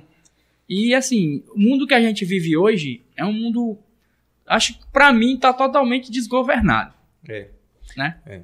Tá com muita indiferença, né? Muita indiferença. A gente, antigamente, tinha mais temor a Deus, né? Tem mais temor. Todo mundo, a sociedade em geral, mas hoje você vê mais que os jovens, pouquíssimos que têm interesse em ir para um culto, para uma missa, seja qualquer for, não importa qual a religião que você esteja. Pra mim, assim, meu modo de pensar, né? Sim. Não importa qual a religião que você esteja, o importante é que você esteja sempre buscando a Deus. Isso. Buscando a Deus e tentando levar a sua família naquele caminho. Exatamente. E hoje a gente vive essa indiferença e os jovens, eles têm muito atrativo. Então, assim, vamos entender algo assim, né, nessa parte do nosso tempo, né, dentro do assunto. Se você pegar de 2000 para cá, as coisas mudaram muito. Né, de 2000 para cá, nós estamos em 2024, isso. Então, eu tenho 40, né? Eu creio que cada um tem sua idade, às vezes não gosto nem de falar, mas tudo bem. Mas todo mundo aqui tá razoável, 28, 29, 30, 35, 40. Então, nessa faixa. Todo mundo na mesma faixa. De 2000 para cá, o evangelho ele começou a ser modificado. As pessoas começaram a não mais tratar o evangelho como ele deve ser tratado, né? O evangelho precisa ser tratado com temor, com reverência, e as pessoas começaram a perder o temor a Deus. E aonde se perde o temor a Deus, ele para de habitar. Deus, ele é um Deus que ele habita, como diz, ele não é igual o índio, porque as pessoas pensam, ele habita em todos os lugares. Não, a Bíblia diz que os olhos deles estão patentes, contemplando a todos e está em todos os lugares. Os olhos deles. Os olhos. Então as pessoas às vezes pensam assim, Deus está em todos os lugares. Não, então é politeísmo. Então é igual o índio. O índio crê que Deus está na árvore, no sol, na lua, no mar, e assim vai. Na realidade, Deus é um só, ele está no seu trono, ele está no céu, mas ele está contemplando, né? É o Deus do universo, né? E isso tem quebrado. De 2000 anos para cá, vou voltar de novo à estaca. Paternidade. A paternidade tem sido quebrada. A hombridade que nós tínhamos no nosso pai, você lembra da sua época, da minha época? Era uma mesa de 6 cadeiras, o pai sentava na ponta, isso. A mãe sentava na outra, tinha uma tradição. E os filhos em volta da mesa. Isso foi quebrado. Não existe mais. Não existe mais. Então foi quebrado a questão paternidade e família. Então, vamos falar aqui de algo assim. O inimigo, eu vou usar esse termo, ele está trabalhando, não é de hoje, mas de 2000 anos para cá, ele não colocou somente um atrativo. Ele começou a desconstruir uma família.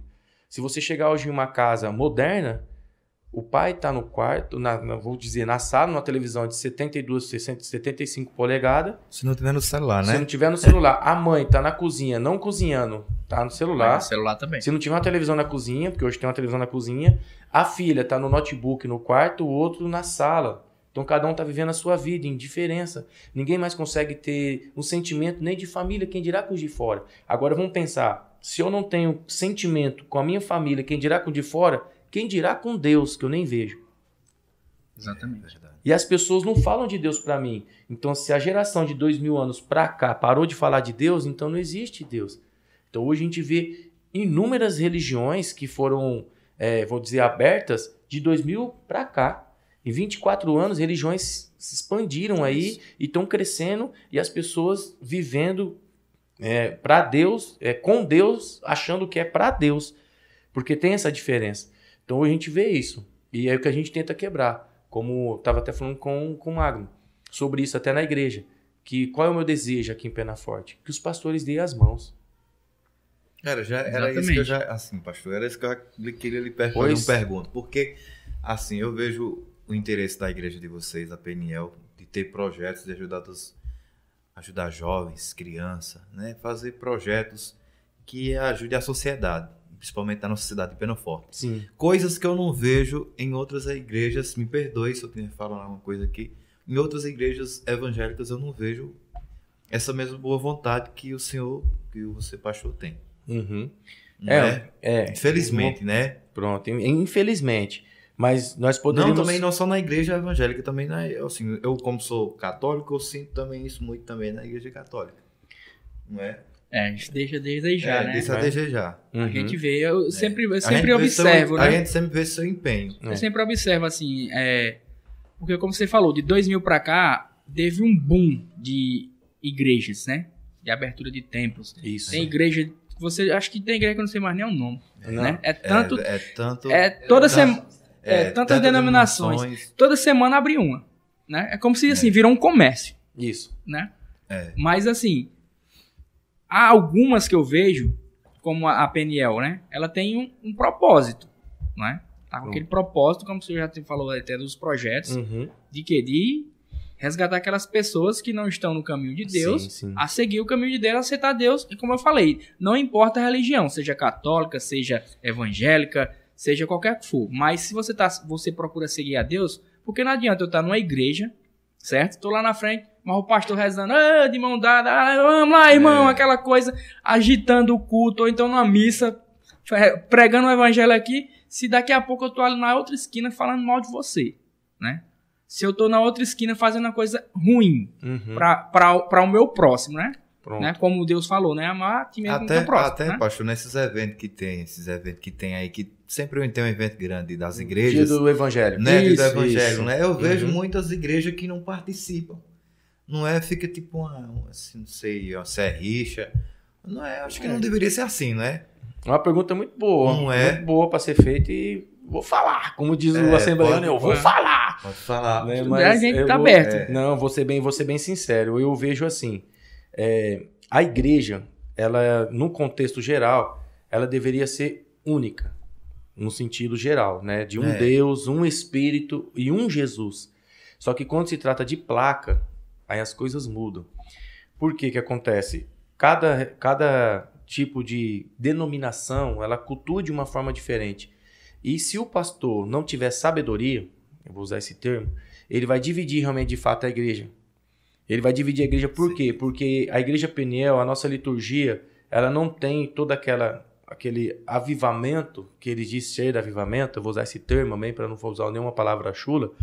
Esse avivamento que ele diz ter nos cultos, nós não temos porque nós entendemos que a palavra de Deus ela tem que ser entendida, compreendida e vivida. É o mais importante, vivida. Porque se eu trazer um culto emocional, ele vai ficar ali. Quando a pessoa sair, a emoção se apaga. Mas se eu entender e compreender, eu vou aprender. E quando eu aprendo, eu ponho em prática. Então a ideia da nossa visão é essa. É ganhar, consolidar e enviar. A visão nossa é essa. Mas tem igrejas que simplesmente cultuam. O que é cultuar? Você vem, Deus fala, o fogo acende, a chama pega. Quando você sai de lá, você não tem essa mudança. Puf, apagou. Você sai, a chuva vem, se apaga. Por quê? Porque é só um fogo, é só uma chama, é só uma emoção. Então, o que acontece aqui que eu percebi? Uma igreja, vou dizer o que eu percebi, o que eu vi. Eu sou uma pessoa muito observadora, sabe? E um irmão saiu da igreja A e abriu a igreja B. De que forma, não sei. Se estava bem com o pastor, não sei. Eu sei que ele saiu da igreja e abriu a igreja dele. O outro saiu da outra igreja e abriu a igreja dele. O outro saiu da igreja e saiu a igreja dele. Aí cada um vai saindo de que forma da igreja? Machucado, ferido, em rebeldia? E fala, Deus mandou dizer, Deus me deu uma visão e sai abrindo igreja. E aí quando você chega num contexto desse, numa cidade dessa tão pequena, 10 mil habitantes. 9.800... Não chega nem a 10. 9.980 alguma coisa. Isso. Tô meio por dentro. Tá por dentro. Eu estou estudando. Eu estive vendo esse dia, não chega nem a 10 mil, não. Não chega não a 10 mil, não. Chega Vamos lá, então. Tem 13 igrejas em Penaforte. Então, vamos dar 1% para cada igreja de 9 mil pessoas. Seria quanto? 90? Essa conta aí. 90 para cada igreja. Então, vamos aumentar um pouco a porcentagem? 5%, 9 vezes 5? 45, 450 pessoas em cada igreja. 450 vezes 10 dá 4.500 pessoas. Dá quase metade de Penaforte. É uma soma de quem quer ver a cidade crescer. Mas se eu for templorista, eu vou trazer para dentro da minha igreja. Eu não vou sair para fora da igreja. Então, o que está acontecendo em Penaforte? É campanha em cima de campanha. Nada contra, cada um vive do jeito que quer e faz o culto do jeito que quer. Só que eu sou templorista. Se você fosse, vamos entrar na vida. Eu era um drogado. Eu era, há 25 anos atrás. Mas um drogado não vai entrar na sua igreja porque você está cultuando. Um drogado não vai entrar na sua igreja porque você tem uma igreja e você está fazendo uma campanha. Um drogado não vai entrar na sua igreja porque você quer que ele entre. O drogado ele vai entrar na sua igreja quando você for atrás dele. A perdida, a prostituta vai entrar na tua igreja quando você for e ela se sentir amada. Porque a igreja rejeita. Porque se um drogado entrar na igreja, eles põem para fora. Se o bêbado entrar na igreja, eles expulsam. Se uma mulher prostituta está desesperada em entrar de roupa curta, as mulheres se escandalizam e o pastor manda expulsar ela da igreja. Então, como é que eles vão se converter? Nunca. Tá entendendo? Então, o que eles estão fazendo? A igreja, não, essa é a minha visão. Eles estão cada vez mais para si mesmo. Cada vez mais eles se sentem rejeitados, né? Esse tipo de, no caso, o pessoal, dessa forma que você falou, exatamente. Né? E aqueles que estão cultuando ao Deus deles se sentindo mais santo. Exatamente. É da gente ver, pastor, que é muitas igrejas, mas poucas abraçam a causa. Então, a causa. Por exemplo, a gente faz 6 horas de oração. O início das 6 horas de oração é só bêbado que vai lá na igreja. O pessoal fala, pastor, você tem imã por bêbado. Não é. É porque eu sento no meio deles. Eu testemunhei, viu? Na última luta que eu fui, inclusive, um dependente teve uma crise de abstinência do meu lado. E teve que sair do culto. E deu pra ver que ele era usuário. Deu pra ver que o culto é frequentado por pessoas que realmente precisam. Inclusive, pastor, eu queria elogiar que eu nunca ouvi em nenhum culto foi a questão da pornografia ser tratada. Então ele fala de uma forma que as pessoas entendem. Tem certos pecados que algumas igrejas não tocam e muitas das vezes as pessoas não pensam naquele pecado. Até o pastor na pregação falou dos pecados de estimação. Cada um tem seu pecado de estimação que não consegue largar. E principalmente os jovens, né, que sofrem com a questão da pornografia. Sim. E o pastor falou desse assunto no culto, coisa que você não encontra em nenhuma igreja, em nenhuma denominação, e foi tratado lá. Eu não tenho dificuldade, porque eu vejo assim que tudo isso precisa ser deixado de mão. Então, se eu não puder falar no altar onde Deus me dá a liberdade de ministrar o evangelho, né? Onde eu vou falar? Então, a gente precisa tratar a igreja em todas as áreas. Então, quando a gente vê essa questão das igrejas, é um tabu ainda. Então, qual é o meu desejo? Todas as igrejas andarem junto. Não, mas eu não vou andar com a igreja tal, porque a igreja tal, a irmã usa calça. Eu não vou usar porque a irmã usa saia. Eu não vou andar com essa porque essa pinta o cabelo, aquela deixa os cabelos da perna crescer, a outra faz a sobrancelha, a outra deixa a sobrancelha crescer, e fica essa divergência. Enquanto nós estamos brigando entre nós, o reino espiritual do maligno está vencendo. Está crescendo, porque cada vez mais tem drogados, cada vez mais tem bêbados, cada vez mais se alastra na nossa cidade é o alcoolismo. Um estava doente esses dias, não sei nem se morreu, se foi até para a central. Eu fui lá no hospital, porque a gente faz esse trabalho de ir no hospital e orar por eles, e de vez em quando, aqui, falando entre nós, eu tô passando ali na frente, eu entro lá e falo, eu posso orar aqui? Aí a mulher fala, pode, mas ore baixo, porque geralmente, né, o pentecostal dá uns gritos. Não, eu vou lá, posso orar por você? E vou embora para minha casa. Porque eu vejo assim, a gente precisa fazer o nosso papel. Então, por que outras igrejas não fazem esses trabalhos? Eu não posso dizer ao certo no íntimo, mas eu vejo que são igrejas que têm potencial, porque estão aqui antes de mim. Mas eu estou fazendo aquilo que Deus me mandou fazer. Então eu vou fazer, enquanto eu estiver aqui, eu vou dar o meu melhor, vou continuar fazendo, eu gostaria muito da ajuda deles. Só que, infelizmente, eu percebo que cada igreja está vivendo a sua religião, o seu mundo. Os meus congressos, eu me fecho aqui, é a minha igreja, é a minha turma, ninguém se envolve com ninguém, cada um vai vendo a sua vida e o evangelho vai perdendo o poder, porque as pessoas chegam e falam assim, por que a igreja, nada contra, é umas perguntas que eu recebo quando eu vou evangelizar, por que a igreja católica é uma só e a igreja evangélica são tantas? Não é uma pergunta interessante? É bem... E as pessoas perguntam pra gente. Todo mundo pergunta, né? Ela é uma pergunta que sempre vai ter. Como você falou, quando você faz as visitas nas casas, né? Porta a porta. E vai sempre existir essa pergunta. É uma só, é unificada, e as evangélicas são várias. Isso. Né? E sempre vai ter respostas diferentes. E a resposta que eu digo é assim: deveríamos ser um só, mas cada um decidiu andar só. A resposta que eu dou é essa. Deveríamos ser um só, mas cada um decidiu andar só. E aí é onde que essa diversidade de igrejas, né? Entendeu? Que às vezes a gente acha que ajuda, denominações, mas dificulta. Porque às vezes falta só uma retratação, às vezes falta só algo mais. É dessa forma que acontece. Então, nós estamos com esse projeto e a nossa intenção é ajudar as igrejas que precisam. Vamos supor que, igual eu falei, se uma igreja precisar de evangelismo, a gente tem uma equipe de evangelismo. Então a gente poderia ajudar essa igreja a evangelizar.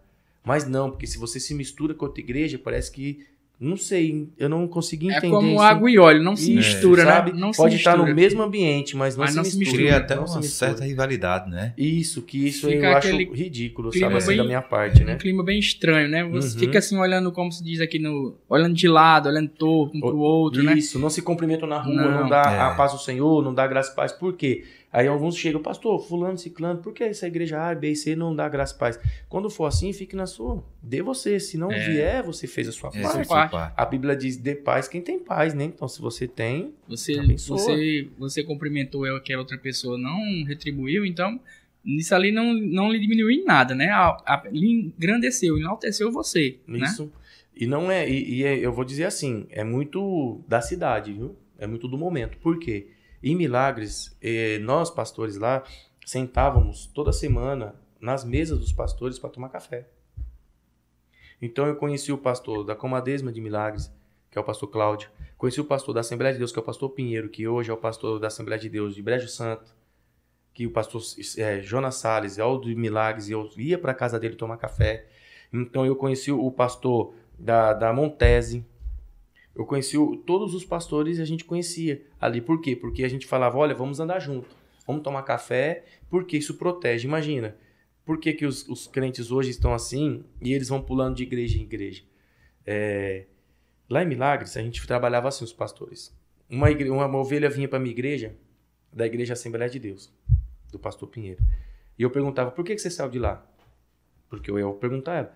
Eu saí porque eu estava meio desgostoso, assim e tal. O pastor fez isso, começou a falar mal do pastor. Eu falei, opa, eu posso chamar ele aqui? Se eu chamar ele aqui, você fala para ele isso que você está me falando? Não, é coisa minha entre eu e o senhor. Não, então tá bom. Ele falava, eu ligava pro pastor.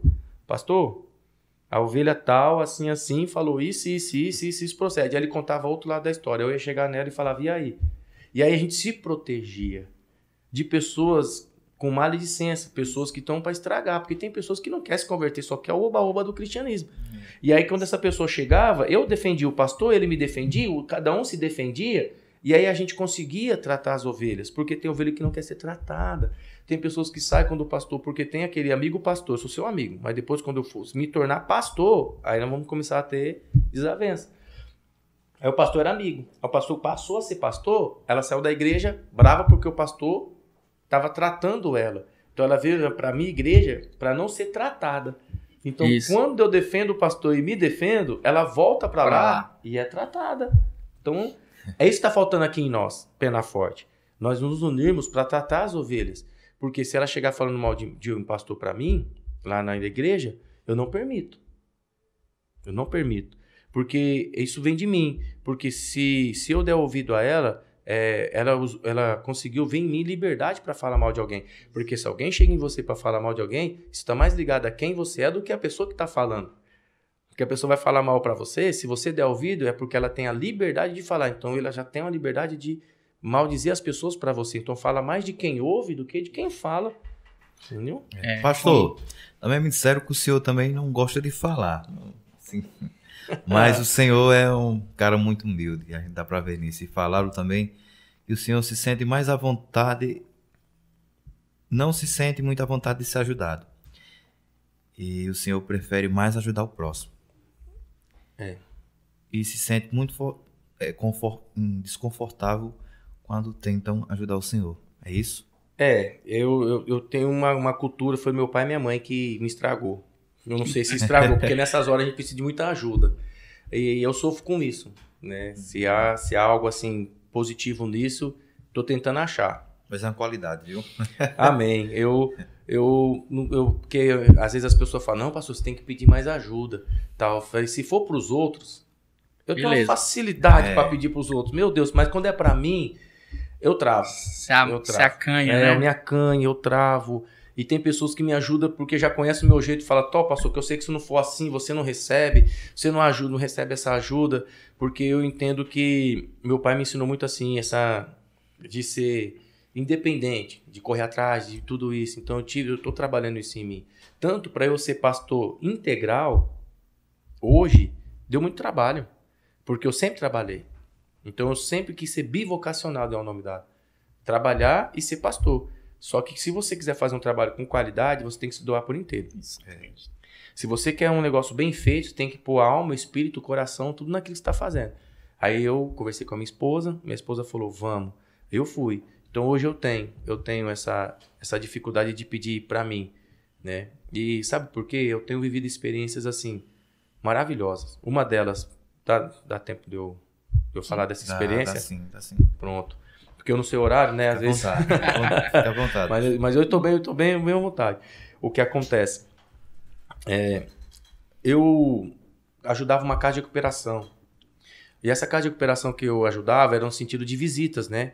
Então eu fazia visitas nessa casa de recuperação para tentar ajudá-los. E toda vez que eu ia, eles falavam assim, eu quero sair daqui, para ir visitar alguma coisa e tudo. E aí quando eu vi esse movimento deles, eu falei, meu Deus, eu preciso tirar eles daqui. Eu fui pedir para a diretora, se a diretora podia, da casa de recuperação, liberá-los. Ela falou, eu libero se você trazer eles. Eu falei, só que eu tô a pé, eu não tinha veículo, não tinha nada, lá em Milagres isso. E aí ele pegou e falou assim, pois eu vou te emprestar a minha Kombi, só que ela tá quebrada. Eu falei, eita, presente abençoado, me emprestar quebrada. Quebrado, já pra consertar. Aí eu fui no mecânico e ele falou assim, essa Kombi tá assim, conjunto de embreagem, tudo, freio, né, óleo, aquela coisa toda. Aí ele olhou e falou, vidro, tudo, ele falou, vai ficar em R$1.600 mais ou menos. Aí eu peguei e falei, tá certo, eu não tinha. Onde eu fui? Eu fui atrás de pessoas que eu conhecia e comecei a pedir. E eu juntei essa quantia. Conseguiu levantar Kombi, o valor? O valor, 1.600. Eu levantei o valor, peguei a Kombi, fui e arrumei a Kombi. Eu falei, pronto, agora eu posso tirar eles da casa de recuperação e levar para a igreja. E eu comecei a fazer esse trabalho. E indo com essa Kombi sem freio. E todo dia era uma coisa. E quebrava. E você fazia a curva, a porta abria, você tinha que pedir o povo se segurar. Segura aí, senão você cai, aquela coisa toda, sabe? Só Jesus na causa mesmo. Depois é só pra rir, né? Aí depois quando eu fui para um congresso, eu levei o pessoal da casa de recuperação comigo. A igreja era no Rosário. Milagres do Rosário é um distrito bem próximo ali. Bem próximo. Aí eu levei pro Rosário. Fomos pro culto ali. Ali tinha uma pastora que ficava me olhando de longe, uma senhora. E olhando, eu falei, amor, a senhora ali tá me olhando e tal, e tudo. E ali, aí no final do culto ela foi olhar, e a Kombi, ela dá uns pipocos, né? A Kombi, ela dá uns tiros de vez em quando. E de repente, pau, e fumaça pra todo lado, e e nós íamos embora, pra Milagre de volta. Aí ela chamou a gente pra um café da manhã no outro dia. Quem é aquele casal? Aí o pastor falou, chama eles pro café da manhã. Aí eu voltei com o café da manhã, aí quando eu fui pro café da manhã lá com a minha esposa. Mas foi na Kombi? Não, nessa vez aí eu peguei a moto emprestada do meu cunhado, né? Porque só eu e ela, peguei, fui lá para esse café, cheguei lá. Aí a mulher mais emotiva, né? Aí ela pegou e foi e falou, qual é o problema de vocês? Aí minha esposa já começou a chorar. Ela tá passando por muitos problemas, né? E aí ela pegou e foi e conversou com ela e você. Eu falei, eu só queria ver minha família. Meu maior problema aqui é a saudade que eu tenho. Fazia 7 anos que eu não via minha família. Eu cheguei em 2012 e fazia 7 anos que eu não tinha visto. E minha mãe reclamando de doença e tal. Aí quando foi tudo isso, ela pegou e falou assim, e eu faço aniversário dia 1º de dezembro. Então quando foi em novembro que fez tudo isso aí, ela falou assim pra mim, você quer ver sua família? Eu falei, é o que eu mais queria, era ver minha família. Você quer ou não quer? Aí eu falei, quero. Ela falou, pois eu vou te dar a passagem pra você ir ver sua família. Aí falou, você tem uma filha, não tem? Eu falei, a Rebeca. Ela tem 4 anos. Quantos anos ela tem? 4. Então, se ela tem 4, ela não viu tua família? Eu falei, minha família não conhece minha filha. Aí ela pegou e falou, ela bancou. Falou, então vai você, tua família, todinha, e você vai. Vê um ônibus pra mim, vê. Aí eu fui e vi o ônibus. Aí minha esposa nunca viajou de avião. E nem minha filha. Aí eu já tinha viajado pra vir pra cá e voltar, tal. Mas aí elas não. Aí quando chegou nisso, ela falou, mandei pra ela, né? Aí ela falou, não tem nenhuma passagem de ônibus executivo pra você ir deitado, pelo menos, né? Aí eu fui ver o executivo. Eu falei, aqui o executivo. Ela, deixa que eu resolvo sair. Aí ela pegou, hoje ela é minha mãe na fé, pastora Ângela. Ela me chama de João Daniel, porque parece minha mãe falando comigo mesmo. E são pessoas que Deus traz pra cuidar da gente, né? Verdade. E aí ela pegou e falou, aqui, toma, linha aérea azul. Avião. Só os bilhetes. Só os bilhetes. Toma, tá tudo pago, tá tudo no sítio pra vocês viajar de avião. E de volta. Toma R$1.000 pra você não chegar lá duro, que a pior coisa é você chegar de avião sem dinheiro. Descer do avião liso, né? Aí ela pegou e fez isso comigo. E eu fui lá. E eu tive uma experiência muito forte nisso, sabe? De ajudar as pessoas. Porque quando eu saí de São Paulo, eu fiquei 7 anos para 8 anos lá fazendo missões. E as pessoas que eu tinha defraudado, levado para as drogas, eu tirei. Os meus irmãos também já não estavam mais usando droga. Então eu fiz meu papel na minha cidade. Eu não saí fugido, eu fiz meu papel de missionário, fiz missão na minha cidade, depois fui para fora. E quando eu voltei, tinha um policial que ele gostava de bater em mim. Eu era um cara bem alto, forte, então ele gostava nas minhas costelas, sabe? E ele já era um adulto e eu, molecão, ele batia em mim que nem Judas. Malhava o Judas. Malhava-me e eu ia pra casa todo quebrado. E toda vez que ele me via na rua fazendo arte, ele pegava eu de jeito, levava eu pra casa todo quebrado. Nesse dia, cheguei na cidade da minha mãe. Quando minha mãe foi pra igreja me levar, o pastor da minha mãe me viu, que o pastor da minha mãe era quem orava lá por mim, deitado, bêbado, tudo drogado na cama, e ele orava por mim. Quando ele me viu com a minha família, missionário, com Bíblia, na igreja, ele olhou pra mim e falou, diz sim, é o João Daniel mesmo, ele tá vivo. É meu filho. Ele falou, ele vai pregar aqui domingo. Aí eu falei, vou, pastor? Ele falou, vai, você vai pregar na minha igreja domingo, eu quero que você dê o seu testemunho, porque eu te conheci. Sabia eu sei quem você é. Eu conheço a história da tua mãe. E ver você aqui bem, vindo do Ceará, como missionário, você vai pregar na minha igreja. Aí eu peguei e fui pregar na igreja dele. Você lembra do policial? Eu sentei, minha esposa sentou, ele sentou do lado dela. Ele não me reconheceu. Ele estava magro, já um senhor. Acho que ele estava doente, porque ele estava muito magro. Ele sempre foi o mais fortão dos policiais era ele. Ele estava bem magro. E ele sentou do meu lado, assim, eu, minha esposa e ele. E eu cutuquei minha esposa e falei, amor, tá vendo esse policial aí? Ela, tô. Falei, esse policial é que mais me batia quando eu tava aqui. Ele me batia, mas me batia. E hoje eu tô um homão, né? Ele tá um senhor, bem cansado. E eu já... Aí eu peguei e falei, nossa, olha só, eu vou ministrar pra ele. Que honra. Pra ver como são as coisas, né? E pra completar, eu ministrando lá, quem veio aceitar Jesus? Ele. Ele veio aceitar Jesus e toda vez que eu tava pregando, eu olhava pra ele e eu falava, perdoe ele. Eu falei, como é que eu vou perdoar ele? No altar? Sabe assim? E perdoe ele, eu ministrando a palavra. Quando acabou, eu fiz o apelo, ele veio.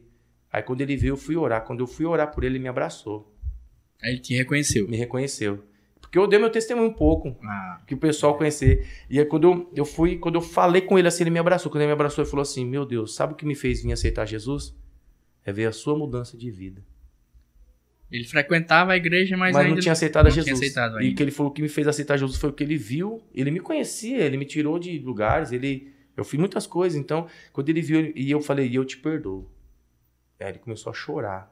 E eu abracei ele, orei por ele. E a minha família viu aquilo, que eles foram comigo pro culto. Então, não tem nada mais honroso do Vitória, que ver isso. Né? Vitória então, dessa. eu não consigo pedir para mim por causa disso.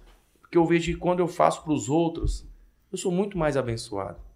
Quando eu dou, eu sou muito mais abençoado do que receber, sabe? Então eu tento viver isso. E Deus tem feito isso. Hoje eu vivo e tenho, ó, meu carrinho tá ali fora. Foi Deus que me deu. Condição de ter, eu não tenho. Mas eu tenho um carro para andar. Eu tinha uma moto muito bonita, que eu troquei no carro. Mas não foi eu que comprei. Eu ganhei. Então eu vejo assim, não estou fazendo nada em troca. Mas eu sei que Deus não deve nada para ninguém. Então, quando nós fazemos com amor para Deus, Ele te devolve. Ele te devolve com juros e correções. Você entendeu?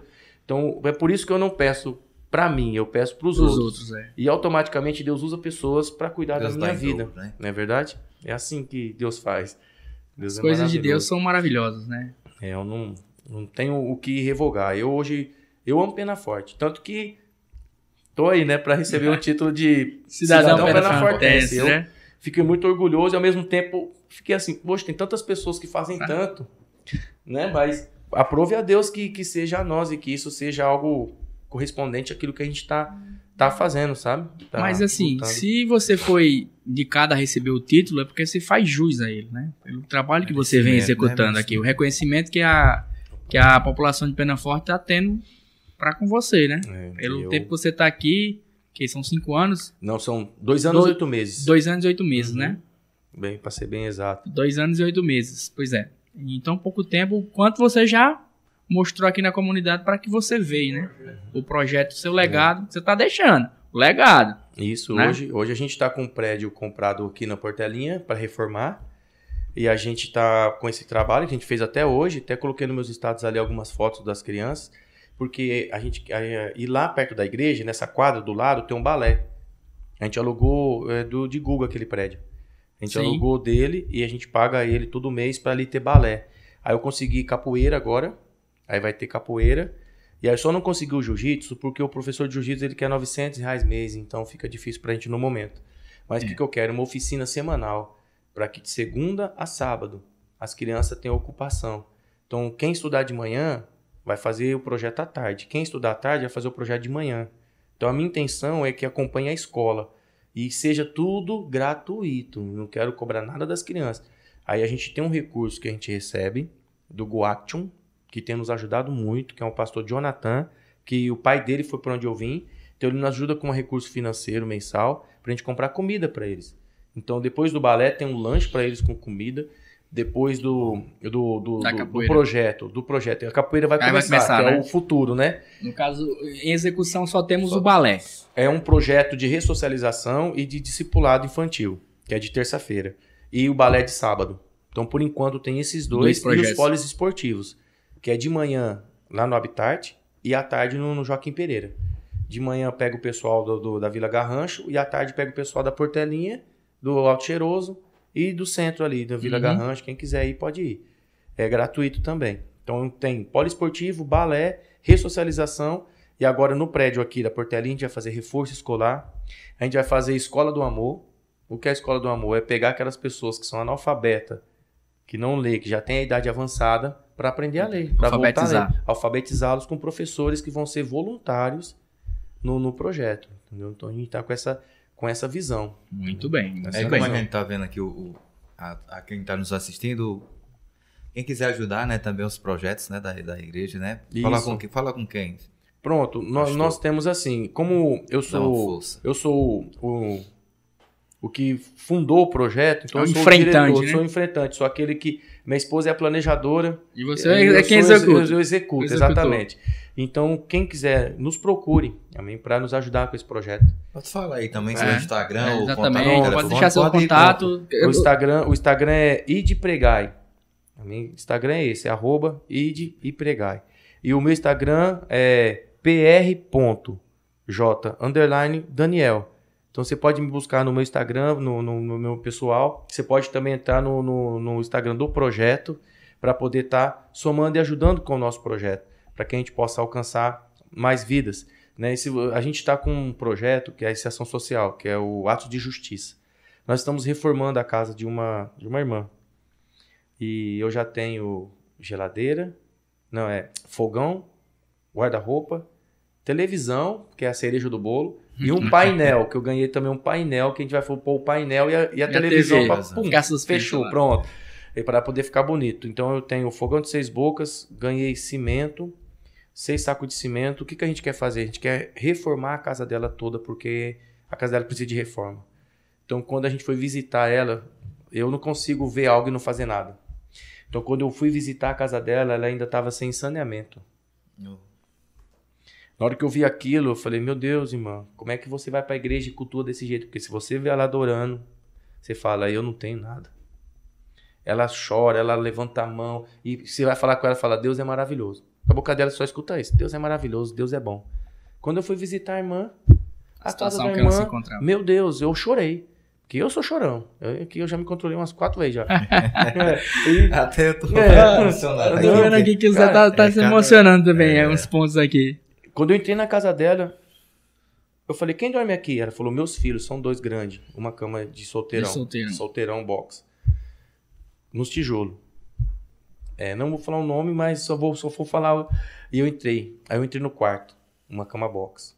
Com os tijolos. Entrei na cozinha, não tinha torneira, não tinha pia, não tinha fogão, não tinha nada. Só na cozinha na onde? Num tijolinho no chão, com carvão. Esse banheiro aqui, não é o banheiro não. Meu esposo guarda as coisas aí, que ele fica pegando as coisas na rua, no carrinho. A senhora faz necessidade na onde? Ela vai na mata atrás, faz as coisas lá e toma banho no quintal, no balde. Com que torneira? O corredor dela é cheio de galão de água que eles têm que ficar indo buscar. Falei, senhora, não tem nada aqui, só... Eu chorei, falei, a porta do fundo, cadê? Não tem, pastor. Não, tá errado isso. Eu não posso ver isso de uma pessoa que eu batizei ela faz 7 dias. Eu fui na casa dela visitar, ela tá desse jeito. Aí foi onde que eu comecei a movimentar. A energia dela era emprestada. Aí o irmão da igreja chegou lá e falou, pastor, eu falei, olha aqui, Vaso. E a gente vai pegando as pessoas que a gente entende, né? Olha aqui, ele falou, pastor, eu vou fazer a fiação todinha dela. Ele tanto comprou o fio, como ele fez a fiação todinha dela. Fez a elétrica. Fez a elétrica todinha da casa dela. Aí eu peguei e falei, e agora? Aí a gente conseguiu juntar, eles, né, mais do que eu, juntaram um caminhão de terra e ganharam outro. Porque quando você faz o bem, as pessoas se... Parece, né? Aí quando ele falou, pra que esse caminhão? É pra aterrar a casa da irmã. Pois eu vou dar um caminhão. Aí eu peguei 2, a gente aterrou a casa dela. Aí agora a gente arrumou o cano para fazer encanamento. Eu ganhei a privada, a hidráulica. Ganhei a privada, ganhei a pia para poder fazer o banheiro dela e ganhei 500 tijolos para fazer a caixa, tudo certinho para poder mandar água lá para fora, para pedir para a KGS vir, ligar a água dela para ela ter água encanada. E eu tô com 6 sacos de cimento. Então nós estamos com essa atividade. Eu ganhei uma cama, dei pro filho, ganhei uma outra cama, dei para ela. Ela veio, ó, pastor, minha cama toda bem arrumadinha, ela toda feliz. Então falta muita coisa para fazer, sabe? E aqui na Portelinha. Então o que a gente quer fazer depois da casa dela? Ir para outra casa. Para mostrar, sabe o quê? Que a igreja não é o apontar de dedo. A igreja não é o santo e o profano. A igreja ela tem que ser social. A igreja ela tem que fazer algo para a sociedade. Nós que conhecemos e temos uma vida de qualidade, a gente pode oferecer uma vida de qualidade para aquele que não tem. E a igreja, onde ela está inserida, ela precisa fazer o seu papel importante. Então, hoje, o que nós queremos aqui? Uma base missionária na cidade de Penaforte. Uma base missionária para recrutar missionários. A gente tem curso para isso, a gente tem... O que está faltando para a gente? Estrutura. Que é o que a gente precisa, estrutura, para isso acontecer. No caso, hoje a igreja conta com quantos assim, missionários já, assim, que já estão engajados nos projetos, que estão à frente? Pronto. Nós somos... A igreja se encontra com 11 líderes, que são já voluntários do projeto. O projeto, ao todo, nós somos em 30, ao todo, que são voluntários aprendiz. Tem alguns que já estão à frente, avançado como líder, mas outros estão aprendendo. Mas qual é a nossa ideia? A nossa ideia é levantar um exército de missionários. Para quê? Para a gente poder alcançar vidas. Eu estou lutando para ver se eu consigo trazer pessoas que eu conheço que todo ano traz cesta básica para Juazeiro. Então eu quero ver se eu consigo trazer para cá. Eu consegui trazer esses tempos atrás, 3 meses atrás, 50 cesta básica. É bom, é muito, porque a gente sabe o valor de uma cesta. R$ 75,00 uma cesta simples. 50, aí você vai fazer a soma, você vê o valor do dinheiro. Só que qual é a minha ideia? A minha ideia é que a gente consiga, nós, da cidade, se juntarmos e darmos as mãos, a gente conseguir 50 cesta básica mês. É um projeto bem audacioso. Audacioso. Né? E eu fico falando na igreja, eu falo, pastor, como é que você vai fazer isso? Eu comprei um prédio de 20 mil sem ter dinheiro. Já tá pago. Já? Eu paguei na bucha. E eu comprei o prédio de João Paulo, falei pro João Paulo, eu comprei esse prédio seu. Ele falou, você me dá um prazo? Ele falou, eu te dou 3 meses. Né? Que dava 2 meses e pouco. E é dia tal, eu preciso desse dinheiro. Falei, tá bom. Aí eu cheguei em casa e falei, comprei um prédio. Minha esposa falou, você vai pagar com o quê? Eu falei, quanto? 20 mil. Aí, e o interessante é que o Paulo falava assim, eu sei que o pastor vai ter para dar. E eu fiz. E aí, quando eu comprei esse prédio, eu fui para um congresso. Aí me deram a oportunidade de 1 minuto. E eu cronometrei no meu relógio 1 minuto para ele apitar e eu parar. Para não ser inconveniente. Uhum. E aí eu peguei e fui lá. Na hora que deu 1 minuto, eu me apresentei, falei do projeto de Penaforte, falei do que eu queria fazer aqui e disse para ele. Ele foi, e acabou. E quando acabou a minha fala, eu fui tomar um café, uma água, né? Porque era muita gente, muito pastor, você fica meio nervoso. Fui tomar uma aguinha. Quando eu voltei, ele falou, eu quero te ouvir. Aí quando eu sentei com ele para falar, eu disse para ele. Falei dos projetos e tudo. Ele falou, você está precisando do quê? Eu falei, de um prédio que está sendo vendido. E se ele for vendido, o projeto acaba. Ele falou, te dou 10 mil. Metade já estava garantida. Fui embora para casa com metade garantida. Ele veio, olhou e viu realmente o projeto e falou, é isso mesmo. Tá fechado. Tá fechado. Me deu 10 mil, ficou na conta. Quando foi no dia, 11h40 da manhã, que era meio-dia para eu dar esse dinheiro a João Paulo, 11h40 da manhã, uma pastora me liga, que é essa pastora Ângela da Kombi. Da Kombi, né? Kombi lá. Lá de Milagres. Isso, de Milagres, que ela falou que me deu a passagem. você tá bem, João Daniel? Eu falei, tô bem. Ela perguntou 3 vezes. Eu me senti Pedro e Jesus, né? Tu me negaste, Pedro. Não, que isso? Pedro, tu me amas, Pedro. Tu me amas. Aí quando chegou, eu falei assim, não, pastor, eu tô precisando de ajuda. Ela, o que é? Eu falei assim, é porque eu comprei um prédio assim. Você é louco, João Daniel, como é que você me faz isso? E me fala, faltando 15 minutos para meio-dia. Eu não tenho esse dinheiro. Mas espera aí. Aí ela pediu o número de João Paulo, falou com o João Paulo, depois voltou a falar comigo. Ela viu realmente aquilo que você está falando. Porque tem muitas pessoas, né? Isso é. E aí ela foi, tudo. Resumindo, ela foi e falou com a filha dela. A filha dela tem aqueles carros que você fala dirigindo, né? Você tá ali e vai falando no carro. E o marido dela tá do lado. Então ela chegou ali, foi e falou com ela. Maria, tal... E contou a história, né? Aí ela falou, mãe, eu não tenho, que eu investi todo o meu dinheiro. Aí quando ela falou isso, o marido que estava do lado, que não tinha nada a ver com a conversa, que ela estava falando com a Maria, falou, ei, fala para sua mãe mandar o pix desse pastor, que eu senti de dar os 10 mil para ele. Isso faltava 10 minutos, 5 minutos já para meio-dia. Quando ele falou isso aí, ela falou para mim, mandou o dinheiro, eu corri pro João Paulo, paguei os 20 mil a ele, já pagou o documento do prédio, já me deu o documento do prédio, já fui no cartório e já resolvi tudo. Deixou tudo resolvido. Tudo resolvido. Então o prédio já está no meu nome. Mas qual é a minha ideia? A minha ideia é fazer um CNPJ e deixar esse prédio no CNPJ. Igual eu disse, legado. Está no meu nome por enquanto, porque eu sou o diretor do projeto. Mas a minha ideia é fazer um CNPJ e deixar esse prédio como uma base missionária, junto com essa quadra, junto aquilo, tudo que a gente vai fazer aqui. Diante de Deus e de vocês e de todos que estão assistindo. Eu quero realmente fazer alguma coisa para essa cidade. Eu senti um amor muito grande por esta cidade, por aquilo que Deus quer que eu faça aqui. Então, o meu empenho é esse. A minha vontade é essa, sabe?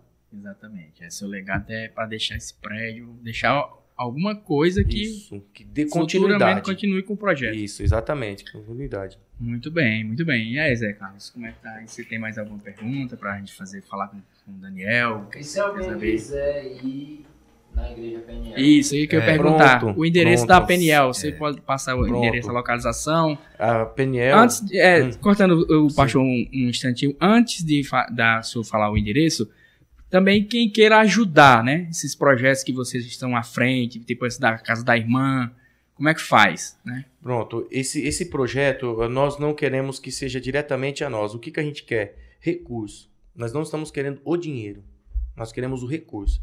Então a gente está precisando de cimento, a gente está precisando de tijolo, brita, areia, nós queremos a matéria-prima para trabalhar. Né? Nós não queremos o recurso em dinheiro, mas eu não tenho, se eu quiser abençoar com o dinheiro, aí a gente vai mandar um e-mail da igreja Sim. mesmo, para que o dinheiro entre para a igreja, na conta da igreja, que a igreja tem uma conta, e ali as tesoureiras trabalham com mais clareza, porque tudo que entrar na conta da igreja, toda a saída, ela é mais fácil de especificar. Então o que a gente quer é essa clareza. Então, se não conseguir dar material para a gente poder fazer esses trabalhos, nos dê, então, eu mando um e-mail da igreja, me procure no WhatsApp, né? Me procure no Instagram mesmo, né? Ali no direct do Instagram, e ali eu posso passar para poder a gente aceitar essa oferta e dar continuidade, porque a gente tem o prédio do balé para reformar, com espelho, com corrimão, a gente tem o próprio prédio das crianças, que é o projeto aqui mesmo na Portelinha, que precisa de fazer um balcão, eu ganhei uma caixa d'água. Eu preciso fazer um banheiro para as crianças lá, que esse prédio não tem banheiro ainda. Então tem muitas coisas que a gente precisa fazer, a gente precisa muito da ajuda de vocês. Então quem puder ajudar, né? Só procurar o pastor Daniel. O Daniel, ele já falou o Instagram dele, mas ele vai repetir daqui a pouquinho. Pronto. O pessoal que está nos assistindo, né? Tiver a boa intenção, deixa aqui o seu like também, né? Na nossa live. Nossa live não, nosso podcast, né? Nosso canal, deixar né? Nosso canal aí. Ajuda bastante. Seguir o canal também, nos siga, né? Ativa o sininho. Exatamente. Para quando tiver novidades, vocês serem informados em primeira mão. O seu contato, pastor Daniel, também é muito importante, se o senhor puder deixar, né? Pronto. Já de antemão, pessoal. Né, porque, assim, tem gente que não gosta de dar o WhatsApp pessoal, né? Que todo número hoje de telefone já se torna WhatsApp, né? Querendo. Uhum. Mas se o senhor puder deixar também, pode ser, fica até mais fácil do pessoal procurar vocês e ofertar a ajuda, né? Tanto para o projeto da Casa da Irmã, como outros projetos que a igreja está encabeçando. Pronto, e pegando já o gancho, vou deixar assim, e nós fazemos um trabalho de resgate. O que é o trabalho de resgate? Se você tiver alguém na sua família que estava na dependência do álcool e da droga e precisa de uma casa de recuperação e de ajuda, eu faço uma pré-triagem e aí eu levo essa pessoa para casa de recuperação. A gente leva para ajudar. Nossa intenção é tirar das ruas, entendeu? É tirar das ruas mesmo. E aí se você quiser, eu vou dar o número, você pode me procurar, que eu vou com a equipe lá, a gente faz uma triagem. E se você quiser, a gente leva, só que tem um custo adicional. Não vou deixar de falar isso também. Não podemos pagar pela recuperação. Mas a gente consegue um valor que você consiga pagar para que você possa ajudar o seu ente querido, sua família. Filho, sim. marido, amém? Então o número é 98109-4415. Pronto, vai estar aparecendo aqui na tela aqui, se eu puder repetir mais uma vez, Pronto. por favor. É 88-DDD 98109-4415. É o WhatsApp também. O WhatsApp também. Pronto, é o Pode seu me ligar nesse número sem restrição, que a gente vai estar assim enviando, a gente vai estar buscando, a gente vai estar fazendo uma triagem. Amém? Tudo bem. Aí também, você também nos passa também pro pessoal que queira frequentar a igreja, o endereço da igreja também, É, não o é? endereço. Isso. A igreja está localizada na rua Josivaldo Matias Leite, na antiga academia de Teone, né? Teone, é isso o nome que eu tentei. Isso. Pronto, antiga academia de Teone, o prédio de Júnior de Gel, conhecido. Pronto, Teone era um antigo parceiro da dupla Zé Carlos e Teone. Pronto. Sim. Pois o prédio está lá, rua Josivaldo Matias Leite, né? O antigo prédio da academia de Teone, prédio de Júnior de Gel, né? Pronto, mas na cidade pequena o pessoal conhece mais por essas referências, né? Isso. Apelido de alguém, filho de cicrano, fulano e etc. E por assim vai. E eu quero só ressaltar a questão da igreja. Pois Eu não? quero dizer a você que queira visitar, a palavra do Senhor ela diz assim: vem como estás. Então eu quero dizer a você que vem como você está. Não se preocupe com A, com B, com C. Venha, simplesmente venha. No decorrer da caminhada a gente vai se ajeitando. Porque às vezes as pessoas ficam acanhadas de ir para a igreja. Não, vem do jeito que você está. É assim que Deus te quer. É assim que Deus te quer. É o horário dos cultos também, pastor? O dia que são celebrados? Pronto. O Nós culto, temos reuniões. Nós temos assim, terça-feira a gente faz 1 hora de oração. Toda terça-feira, das 7 às 8 horas da noite. Às vezes passa até 8h30, mas é o máximo. Quarta-feira nós temos 6 células. O que é células? São grupos em casas. Então em cada bairro tem uma célula da igreja. Em cada bairro tem uma célula da igreja nas casas. Eu não vou ter o endereço todo dele, mas geralmente a gente coloca nas redes sociais quando vai ter. Então a gente varia. Não, na realidade é fixa. Só isso. Toda quarta-feira, naquela mesma casa, toda quarta-feira tem aquela reunião. Nós estamos alcançando muitas pessoas que às vezes não vão para a igreja, mas vão para a célula. Então nossa intenção é alcançar com a palavra de Deus. Então toda quarta-feira não tem culto na igreja, nós estamos fora. Quinta-feira, a igreja está fora, evangelizando. Sexta-feira, a igreja está fora. E sábado? Aí sábado tem o trabalho com o poliesportivo, aí tem culto de jovem, ou às vezes culto de senhora, ou às vezes culto de homens, ou às vezes culto de casais. Então tem encontros no sábado. E é variado os sábados. E no domingo é o culto. Ou seja, nós estamos cultuando só de domingo. Sim. Na igreja a gente só fica de domingo. E fora da igreja... No decorrer da semana estão fora da igreja. Fora da igreja. E isso a gente estávamos, quando a gente chegou com 26, hoje nós estamos com 83 pessoas cultuando. Porque a gente tem... Igual eu digo, as pessoas olham e falam, nossa, 83 pessoas contando tudo. Sim. Igreja cheia, né, pastor? Tá rico. Né? Não é assim que eles fazem, né? Mas é isso que eu digo. Não, nós não pensamos assim. Nós queremos buscar os menos favoráveis. Não estou desmerecendo eles. Pelo contrário, estou indo atrás deles porque eles têm muito valor para Deus. Todos nós temos valor. Exatamente. Para Deus, né? Para Deus, nossa, não tem número, não tem classe social, não tem cor, não tem raça, não tem conta no banco. Não. Isso, não. Não tem. Só que a gente entende que quando eu falei lá, voltar nos 2000 para cá, as pessoas começaram a olhar para aqueles... Vamos trazer esse irmão para a igreja. Selecionar. Isso. Quem vem para a igreja. E nós não. Vem todo mundo. A Arca de Noé, quando foi feita, os animais entraram. Casa de Deus, né? A casa de Deus ela é aberta para todos. Amém? Nesse sentido. Quem foi que andou com Jesus, né? Só ver quem foi que andou com Jesus. Não foram os doutores. Não. Não. Na verdade, quem precisa de medicamento é quem está doente, né? Eu creio dessa forma. Ele veio para buscar os doentes. Eu tava... Isso foi um versículo, 1 Coríntios, capítulo 1, versículo 27. Ele fala assim que Deus escolhe as coisas loucas desse mundo para confundir as sábias e pega aquelas que não são para confundir aquelas que pensam que são.